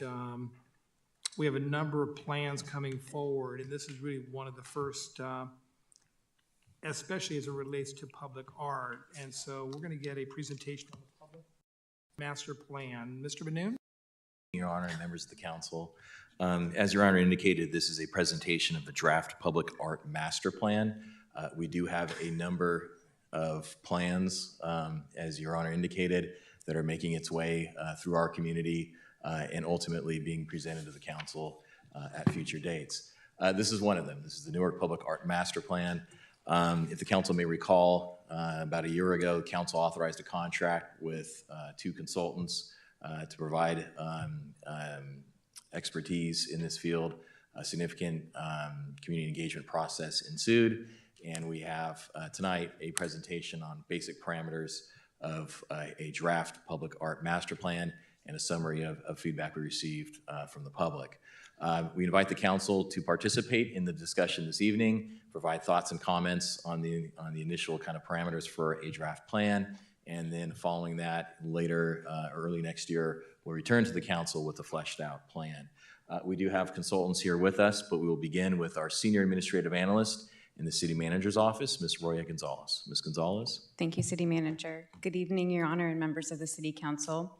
I'm pleased to be here this evening to introduce and discuss the draft Public Art Master Plan update. As you may recall, the first Public Art Master Plan was adopted by City Council in 2001. Given that the plan is more than 20 years old and the demographics of Newark have changed, it was in need of an update. As City Manager Benoon mentioned, in November of 2022, City Council approved a contract with Gail M. Goldman Associates in Public Art and Art Builds Community for the update to the city's Public Art Master Plan.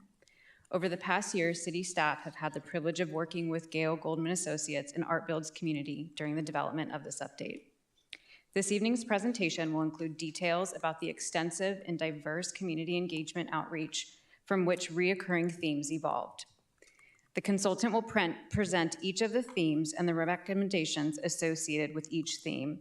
These recommendations are the basis of the draft plan. At the conclusion of the presentation, the consultants will look for feedback from City Council to incorporate into the final plan. It is anticipated that the final plan be presented for you for consideration in early 2024. I will now pass it over to Gail Goldman and Amanda Rossin with Art Builds Community for the presentation. Thank you. Good evening. I'm Gail Goldman, and I'm here with my associate and colleague Amanda Rossin from Art Builds Community. I want to start by saying unequivocally, we have had such an absolutely fantastic time working with all of you and with the community. It really has been an absolute pleasure.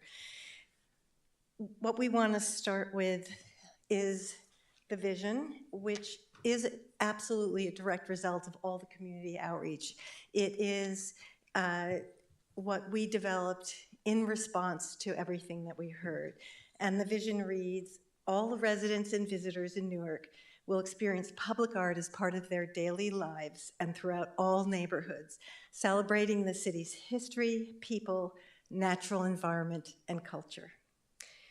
The vision is actually supported by proven facts. One, public art has the power to energize our public spaces and transform where we live, where we work, and play into more welcoming and beautiful environments. And public art also has the power to transform a city's image. It helps define a community's identity and reveals the unique character of the community and its neighborhoods. Public art also has the power to improve the appearance of business districts and shopping centers, making them more attractive to shoppers and thereby contributing to Newark's economic health. I am now going to turn it over to Amanda to talk about the whole community outreach effort. Great, thanks, Gail. Good evening, Mayor, Vice Mayor, Council members, City Manager, and Assistant City Manager. I forgot that part. That's okay. Okay. First, I have to say it's been a pleasure to be here in your city during this process, but also this evening. I knew coming into this city council meeting, it was definitely going to be one that we would feel very at home with. So, first, want to say thank you for that. As Gail mentioned, I am going to be speaking on 3 slides that will speak more on the work that we did throughout this process. So first here, we have a slide that speaks on the focus groups. Earlier in this process, our team really worked with city staff, with Roya, to identify stakeholders to hold focus group conversations with. During these focus groups, we listened and learned from seniors who live and use community service in Newark. We met with mostly the mothers who are part of the Promotorious group, teens, business owners, artists who live and work in Newark, and community members. You'll see here, this is a list of the 5 in-person focus groups we met with this past February and May. So we have here, you'll see actually images of one of the questions we asked. So we asked questions such as, what makes Newark special? Where would they like to see art in Newark? What type of art would they like to see in Newark? And we definitely provided visual examples when we asked this question. And many of the groups shared their responses on Post-it notes, as you see here, and through really extensive conversations, whether it was in small focus group or at pop-ups at community events.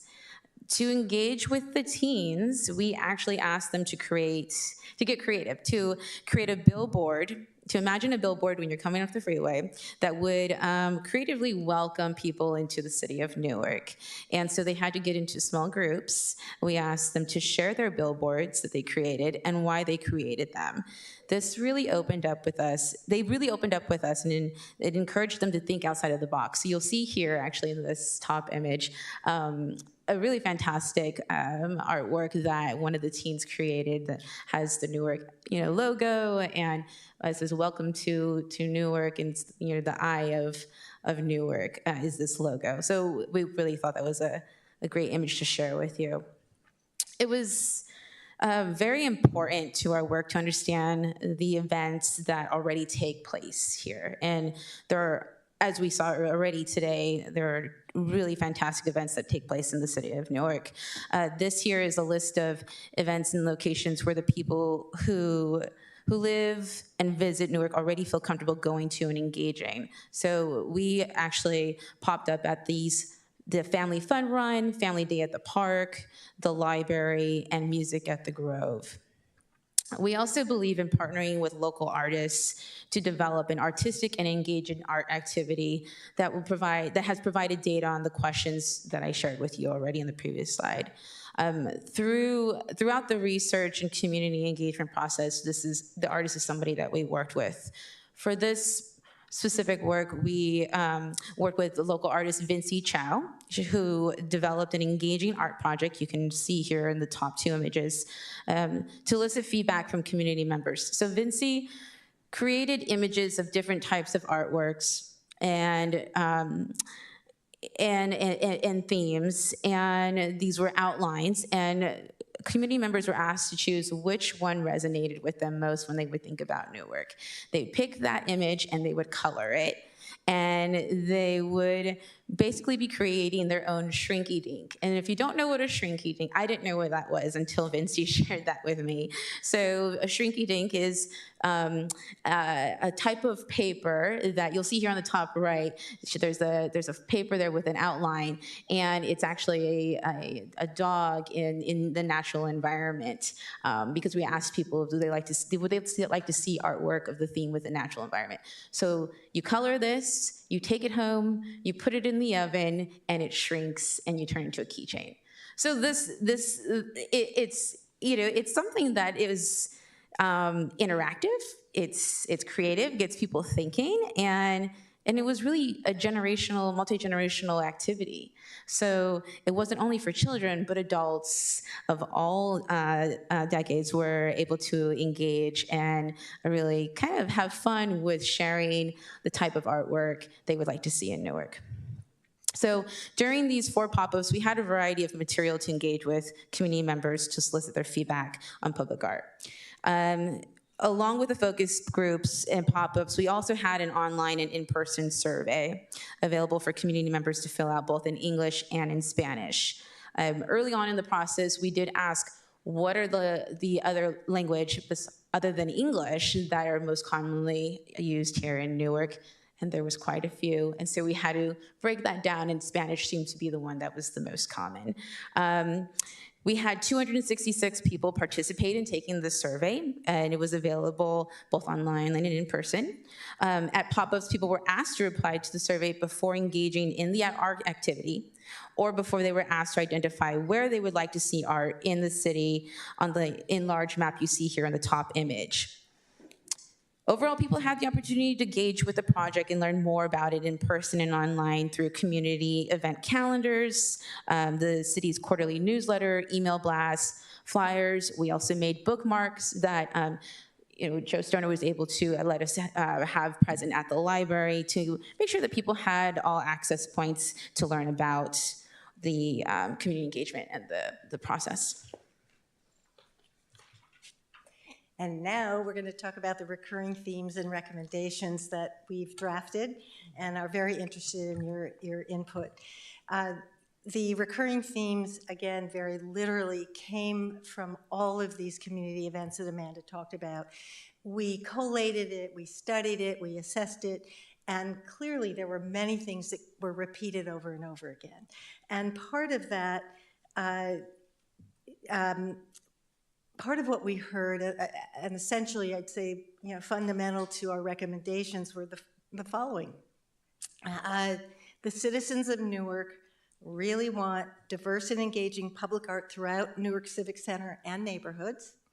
They want to use public art to celebrate Newark's unique qualities, its cultural diversity, its history, its natural environment. And the citizens also really want to connect and build the creative artist community that is here in Newark.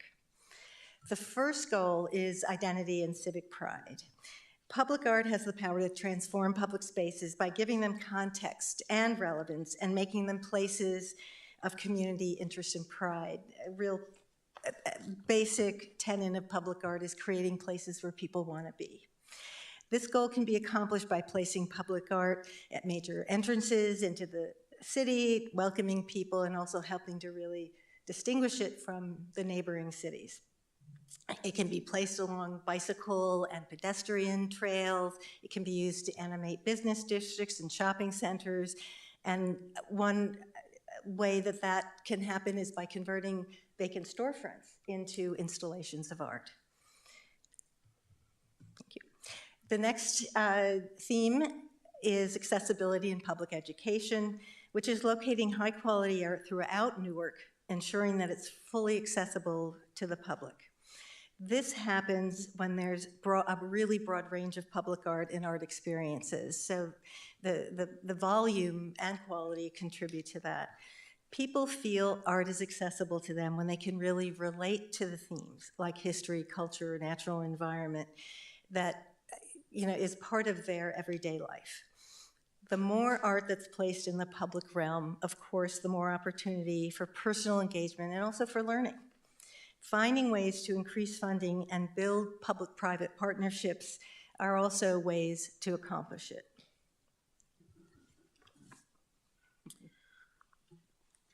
So another recommendation, theme focused on the local artists. There are a number of programs and grant opportunities that can be offered to support the local arts community here. We define artists as those who live or work in the Tri-City area. So we learned that artists who live in Newark are going into other cities to share their creative works or engage with other creatives, and are having a hard time doing that here in Newark. The following resources will help them become successful small business entrepreneurs and creative producers. The recommendations that focus on local artists are broken down into 3 categories. Additionally, Roya actually connected us with the consultants who are working on the facilities master plan to share what we learned from the artist community members as well. So A community art center is a space that many people believe is in a need in Newark for the creatives and for those that want to experience their creative work. Our recommendation is to create a visual and performing arts center as a venue for exhibitions, performances, classes, and as a gathering place for informal interaction among artists. During our conversations with artists and based on the best practices in the public sector, professional development is key for the development of a strong public art ecosystem. Our recommendation, additionally, is to provide opportunities and build capacity for local artists by hosting workshops, establishing an artist in residence program, and creating an artist directory. Additionally, we've also recommend an annual Open Studios event. During our research, we actually learned that through stakeholders that an Artist Open Studios event has happened in the past. However, like many arts groups, unfortunately, it has not continued in the same way it did before the COVID pandemic. The city can be a support to this artist community through partnerships with local businesses, promoting the event and the individual artists. In addition to these recommendations to support local artists, we also believe that local street fairs and other special events are a great vehicle for showcasing the local arts community. Do you like how easily we just shift our positions here? You're good. This next goal is about administration and the management of the public art collection. It takes time to build a public art program, and this master plan provides a menu of options that all of you as city policymakers can consider while the program is evolving, really based on what you know is most relevant and best for the city. The plan's been designed to give you the most flexibility possible when making decisions about the future of the program. For example, there may come a time when creating a staff position makes sense. But until then, outsourcing consultants to administer the program can help the city begin to achieve the goals. Adopting administrative guidelines, policies, procedures for managing the collection also ensures that you're going to get the standard of quality to which you aspire. And it will also talk about the best ways to care for the art and really exemplify and reflect the fact that it is valued by the city. Another consideration is appointing a public art committee as a really invaluable tool in terms of advocating and educating about public art. The role of the committee includes developing an annual work plan, which in all senses of the word is really a report to City Council that identifies the new projects that will be considered, provides a status report on projects to date, and also a report on completed projects. The next theme and recommendation has to do with funding to ensure it becomes absolutely critical that the Public Art Fund has the sufficient dollars that it needs to support the public art program on an ongoing basis, as well as other special initiatives. So continuing to build those resources allows, of course, for more art in more places throughout Newark. One way to do that is to require % for art in new capital improvement projects, which helps establish a consistent source of funding that's tied to the city's growth. Public art funded in this way becomes integral to the city's placemaking priorities and economic development goals. Another way to accomplish the goal is to revise and simplify the existing Art in Public Places fee, updating it from a square footage-based allocation to a % for art. Also, there may come a time when the city decides to allocate an annual line item from the general fund for public art initiatives. That could be considered when and if municipal and private development slows down. General fund monies could be earmarked for special projects that serve the neighborhoods at large, for things like community murals or placing art throughout the parks, things that would not actually fall into a capital construction project. Our final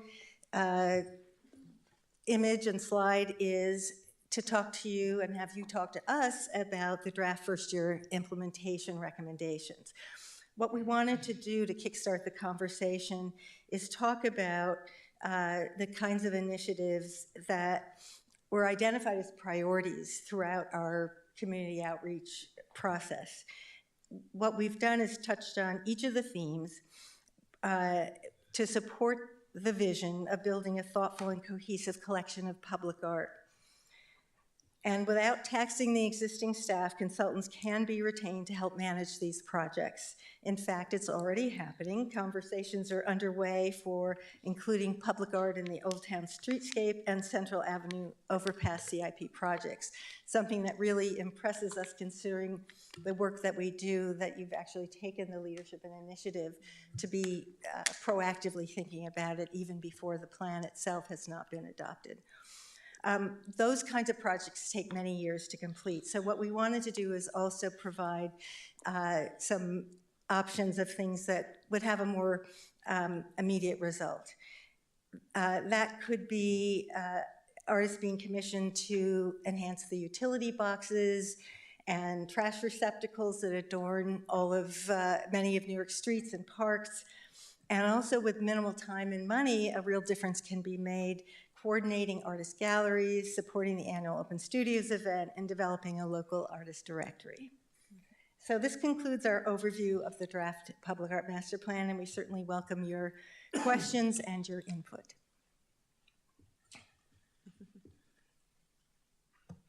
Thank you for the presentation. Councilmember, there's not going to be any formal action taken on this item tonight. They're looking for feedback from the council moving forward, but before I ask council for their comments, let me see if there's any folks in the audience that would like to provide comments. And if you would like to, please come to the podium and present us your name. Yeah. Up here with me? Sure. I wanted to look at a couple slides. Okay. Okay, great. Okay, so I'm Adrienne Diedick. I'm a local Newark artist. I've lived in Newark since 1982. And I participated in the feedback that local artists gave. You can see on slide 8. I want to thank Gail for this opportunity and the great work they did, because I am so excited, as well as all the artists that came and participated and gave feedback. And there are a few in the audience tonight. There's Tatiana, Farshid, and Linda Patterson came to see this presentation and provide some commentary also. So we're just really thrilled about this opportunity to bring a more vibrant art spirit to Newark. And on slide 8, okay, so you saw that a lot of the survey and feedback focused on public art installations, maybe sculptures or those kinds of things, and leave it to the artists to think out of the box. And we said, what we think is needed is an art center, because a Newark Art Center would really provide the community the opportunity to experience creativity. I mean, if you can imagine a Newark Art Center where, just to start, there would be maybe 4 exhibitions a year, and they would reflect the diversity of the community, maybe one for Asian New Year, maybe one for Black History Month, maybe one for Day of the Dead, Latino, Black History Month. Anyway, such an opportunity to really get the community reflected and involved in a creative way. Also, so just to start an exhibit, and also this art center could be used to give presentations, workshops that reflect the exhibits that are going on. So it's just we think, a vital, vital part of the master art plan. And I wanted to just make a note. So the goal here, local artists, under local artists, it says support and increase the visibility of local artists and creative entrepreneurs. We actually have, I think our local artists agree that an even more important goal is to stimulate an inspiring and vibrant art community through easy access to art, workshops, classes, presentations, and exhibits that reflect the diverse culture of Newark. So that's kind of what we think is even more important. So that kind of goes along with the Art Center and how important that is. I do want to make a clarification about the annual Open Studios event. That actually has been going on for 24 years. Simone Archer is not here. She's an artist. She and I started it 24 years ago, and it has happened every single year except for the 2 years during the pandemic. And I have postcards tonight to give to you. We do them every year that announce the Open Studio, and it has pictures of artwork created by each of the artists. It has a map on the back of the studios involved that you can tour and the artists that are participating in each studio. So that's just a little clarification there. And to have that as part of the master art plan, that's just wonderful to make it, to really kind of formalize it, this event as part of the master art plan. So thank you for including that. Let's see. You have 1 minute. Okay, 1 minute. Oh, one more thing, because I wanted the opportunity to add to this plan. One thing that used to happen every year as part of Newark Days, there used to be an exhibit in the Newark Community Center of artwork by local artists. And we would like to resurrect that, to really tie in. Newark Days is such a popular community event, and to have an exhibit going on as part of that event, we think would really be an important part for the community. Let's see. And then for implementation, I would really like to add to that implementation plan something that could happen in the first year, and that's to research and report on what would be needed to create and maintain a community Newark Arts Center. So, and also one more thing for the first year, to look at opportunities in city buildings to display some artwork by artists. And I think that's a pretty doable thing too. Okay, time's up. Thank you. Let me just comment and thank Adrienne for being here. She is a renowned artist in our community. I had the opportunity to meet with her last week at the Newark Optimist, and this is an artist that has had her work presented worldwide. So this is a renowned artist and somebody that we're certainly proud to have in our community. I do love the idea of displaying art, for example, in our civic center here. And I'll certainly leave it up to the eventual art committee to figure out what that will look like. But I think as you walk into City Hall, if we do it on a monthly basis, quarterly basis, whatever the case may be, to display art from our local artists here in Newark, I think is an outstanding idea, and that would certainly be one of my recommendations moving forward. Is there anybody else in the audience that would like to comment on this before I turn it over to the council? Great. Colleagues? I'm sorry, did I miss somebody? I'll remember. Welcome. Thank you. I'm Linda Patterson, and I've been a resident of Newark since 1977. And I have been an artist and art teacher in the city. I've been in charge of different art exhibits for the city.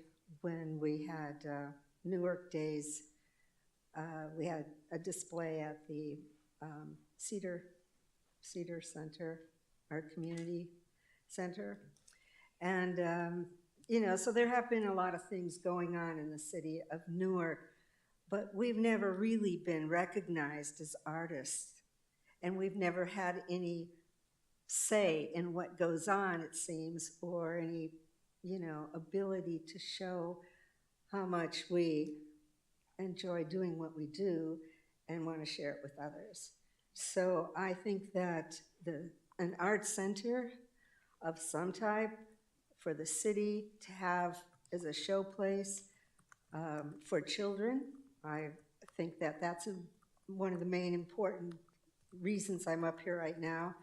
I've been a art teacher in the after-school programs during the years, and also at the Silliman Center. And I love children's art, and I would like to see it out there on display where people can enjoy it, and also where children can feel empowered that they can contribute and represent what's going on where they live. So if you have any questions, I try to answer them also. Well, we absolutely agree with your sentiment, and it's so nice, Mr. Benoon, that we've brought this forward since it has kind of sat dormant since 2001.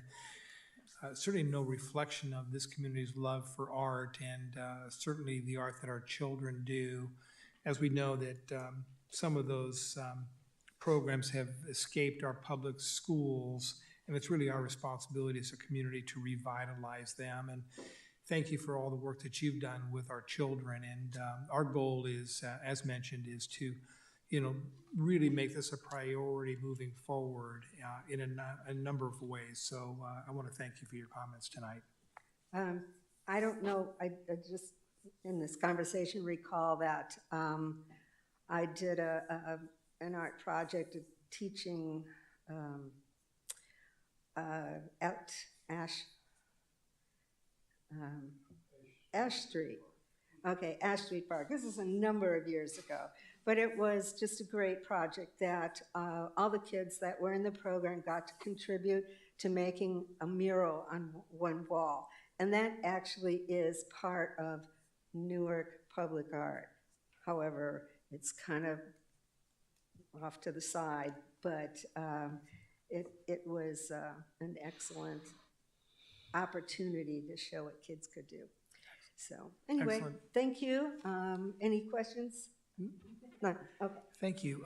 Again, just to reemphasize this council's priority when it comes to the arts program, you may notice that the beautiful stained glass windows that we have on each one of our civic buildings here was part of the original City Hall, and this council made sure that that art was not disposed of, but rather reutilized in all of our buildings. So we're certainly cognizant of the importance of art and recognize its importance to a community. So we share your vision. Colleagues, questions, comments? I'm going to start with Vice Mayor Collazo. Thank you, Your Honor. So I've been advocating for an event center. An event center would be wonderful to be used as an event center and an art center. I mean, that's my dream. That's my dream.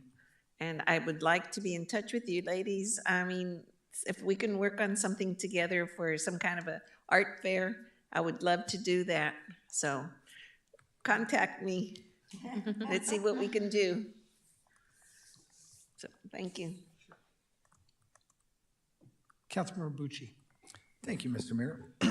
I agree with the mayor as far as being able to do some public displays in our buildings, especially our new city hall, is low-hanging fruit. I mean, there's really no reason some of that stuff can't happen before we get even further along on this master plan. And I absolutely remember growing up and watching and going to Newark days and walking through the community center and seeing those old art displays, and they were everywhere, and it was really cool. So that would be another nice thing to have come back. I do have some questions for staff, I guess. Well, I guess it'd be for both of you. The box art is the thing we've been talking about for a long time. One of the things that I personally would like to see is us working with the schools and letting the schools have a chance to do the box in front of their school, right, to let the students do it. And obviously, we would identify other boxes around town to do that, but it would be, I think, fun to have the kids be able to do something in front of each school that kind of represented their school. For staff, I am curious, because we've been talking about this box art for a while now. When we kind of finalize this plan, what's the ETA on getting a RFP out for, let's say, 10 boxes? So Correct. This has certainly been something that we've been discussed for quite some time about undertaking this project, a certain amount of benefits related to that. Once this plan is adopted, I would imagine that that would be a very high priority as something we would implement relatively quickly. We have fleshed out some procedures at a staff level that would need to be vetted through the Public Art Committee once that is adopted and established. And that would be one of the first projects that they would implement. Okay, perfect. And then for our consultants, one of the things that I would like to see come forward in the plan, and I'm glad to see you guys are working with businesses and different folks around town, is I want to identify some walls for murals around town. And I'll be honest, I see murals or some walls around town, and I'm like, a mural would look great there, but I do a lot of things well. Art is not one of them. So, you know, some of them are really aggregate, and I'm not even sure if it is a good wall for painting on, you know. So I think as part of the master plan, it would be nice to identify some options for us to kind of look at and prioritize places around town. No, other than that, I think it's great, and I'm definitely looking forward to getting this done. So thank you for your hard work. Mm-hmm. Thank you, Councilmember Bucci. Councilmember Jorgens? Yeah, I want to first thank staff for their work on the community input process. It's really impressive. We're seeing the fruits of that work here. And I think it would have been easier to take we'll call it a more efficient route for public input, but I'm glad to see, this was a really thorough process, and I think we're getting, really good results out of that. I second what my colleague Councilmember Bucci said about murals. I think, that could be something that adds, quite a bit to, Newark's character there and can add a lot of local flavor there. And I also really appreciated seeing that in all the notes that there is an emphasis on local artists and, preserving that, local Newark feel to what we're looking at. One of the things I'm really excited about is the committee. Newark is, we have fewer, committees and commissions and commissioners than some of our neighboring cities in Alameda County. And, I think we're all going to really benefit from, hearing more, through that process. I think we're going to end up, once we start implementing it, to be in a much better place because that'll be in place. I'm also really excited about seeing some of the, we'll call them, glad we're comfortable thinking small with some of the utility boxes and temporary art.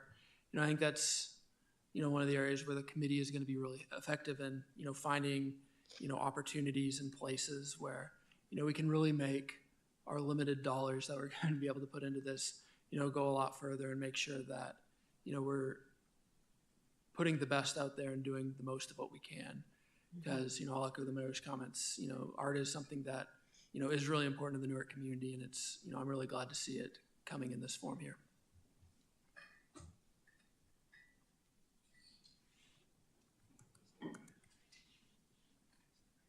Councilmember Freitas? Okay, Councilmember Bucci? One more bite of the apple, sorry.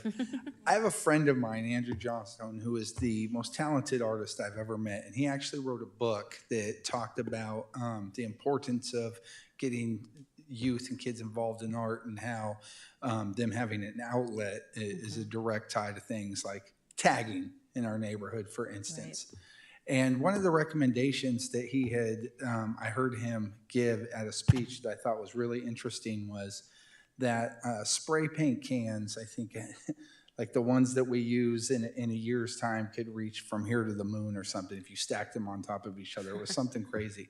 But every time you buy a gallon of paint from Home Depot, there's some sort of statewide disposal fee and recycling fee and things that are associated with it. But it is not associated with spray paint that's sold. And one of his recommendations was that, cities can add a small fee onto every can of spray paint that's sold to help fund local art projects. And it really resonated with me when he said it. So be interested to work with staff and see if that's something that we could do to help fund some of this stuff and if, how viable of an option that is. So, thank you. Thank you. Great presentation. I think there's some real opportunities here moving forward. I see a lot of parallels between a number of the other plans that we're working on, Mr. Benoon. Certainly the facilities master plan. There may be opportunities to incorporate art with future uses of our facilities. I also see opportunities, and Mr. Benoon, when development proposals come before the council, whether it be residential, commercial, or industrial, that we include a art component with that, and that's where I really see the art committee working, possibly with city staff and/or the developer, to look at the project and see if there's an opportunity to tie art into that specific project moving forward. And then lastly, I know a number of cities have utilized some of their TOT for art-specific programs, and that's something we may want to consider if the city decides to move forward with an increase in our TOT, that we set aside a specific percentage of that, relatively small, maybe specifically designed for arts moving forward. So those would be my suggestions. The only emphasis I want to make relative to your presentation is I agree with you, whatever art we do, I want high quality art. At the end of the day, I want us to not look at art as a 10, 15, 20-year concept. I want it to be something that survives generations, where my kids and my grandkids look at the piece of art that we, this council, approved and say, that's long-standing, that certainly identifies this community. So high-quality art that we can be proud of, not just today and tomorrow, but years from now. So that would be my suggestion. How do we proceed from here, Mr. Benoon? Thoughts on that? I was taking notes, as I noticed the consultants were as well. If the council has any further feedback, we'd be happy to incorporate that into the final product, but I think we're good at this point. Great, thank you. Thank you for the presentation. Thank you to all the artists that were here tonight. Please know from this council, your focus on the arts in our community is certainly appreciated. And if there are specific dates where you will open up to the community to come and see your art, please make sure you share that with city staff so we can get that information out to the community, whether it be in our quarterly newsletter, whether it be in the senior center newsletter, whether it be something we put in our library in terms of these are dates that you can come out and appreciate some of the local artists in our community. The more we get that information out to the community, the better. And we also want to thank you. We think these ideas are terrific, and we will incorporate them without question into the draft, so you will see that in January. And just in closing, in response to what you said, Mr. Mayor, is that in the end, it isn't the intrinsic value of the art or the product, it's the memory and experience that we have that we carry with us. And that even gives me goosebumps. You know, it's really what this is all about, and we certainly absolutely applaud all of you for this unbelievable leadership and support that you've been providing. Thank you. Thank you very much for your time. And thank you, staff, for the good work that you did on this project moving forward. Any last comment? No, thanks. Okay. Thank you. All right, colleagues, we've reached the end of the meeting, and it's, gosh, we're still early. Colleagues, any last comments? I'll start down here to my left. Councilmember Jorgens. Okay, Councilmember Freitas. Yes, yeah, I want to thank you. Yeah, council matters. Council matters, yes. Just to wish everyone a safe and prosperous and healthy Thanksgiving season to all. Excellent. Thank you. Councilmember Bucci. Thank you, Mr. Mayor. Real quick, you know what? Bill Fitz, 40 years on the Planning Commission. That puts him right behind Al Nagy in second place for years of service, which is quite amazing. And, you know, I just want to say kudos to Bill and thank you for your service. You know, there's a good chance he could pass Al. And that's kind of amazing to think about. Excited that the Costco will be open. Next time we have a meeting, we will also have an open Costco in Newark.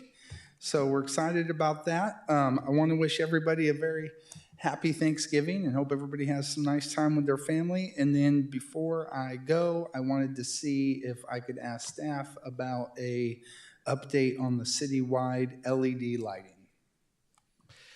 Sure. We've met with the the contractor that developed an implementation plan. They anticipate substantial compliance in the next 60 days. We are working on FAQs for our website, along with a map showing when neighborhoods will be receiving the conversion of the streetlights in their community. Work should commence in about a month, 30 days, something like that. So Okay. soon. And I know we had set an optimistic goal of the end of the year, but you're thinking by the end of January? I would imagine, yeah, substantial completion by then. Okay, thank you. Excellent. Vice Mayor Collazo. Thank you, Your Honor. So, first of all, I want to thank all the veterans for their service. If it wasn't for their service, for their bravery, we wouldn't have the freedom that we have. We are so lucky to be here. And of course, I want to wish everybody a happy Thanksgiving. If you're going to be buying your turkeys, hopefully you'll buy it here in Newark. Your potatoes, you know, we need the taxes. And David, Mr. Ben-Nun, I'm already thinking art in the plaza, doing an art display at Magnolia Plaza, and I'm thinking shutting down Thornton Avenue, making Dia Los Muertos a little bit larger so we can get some art out there at the same time next October. So please have staff work on that so we can have Magnolia and Thornton Avenue closed off. We had a great event this year, and it's going to be even greater because we're going to have lots of art next year. And I look forward to working with all of you artists on different projects. So, shop Newark.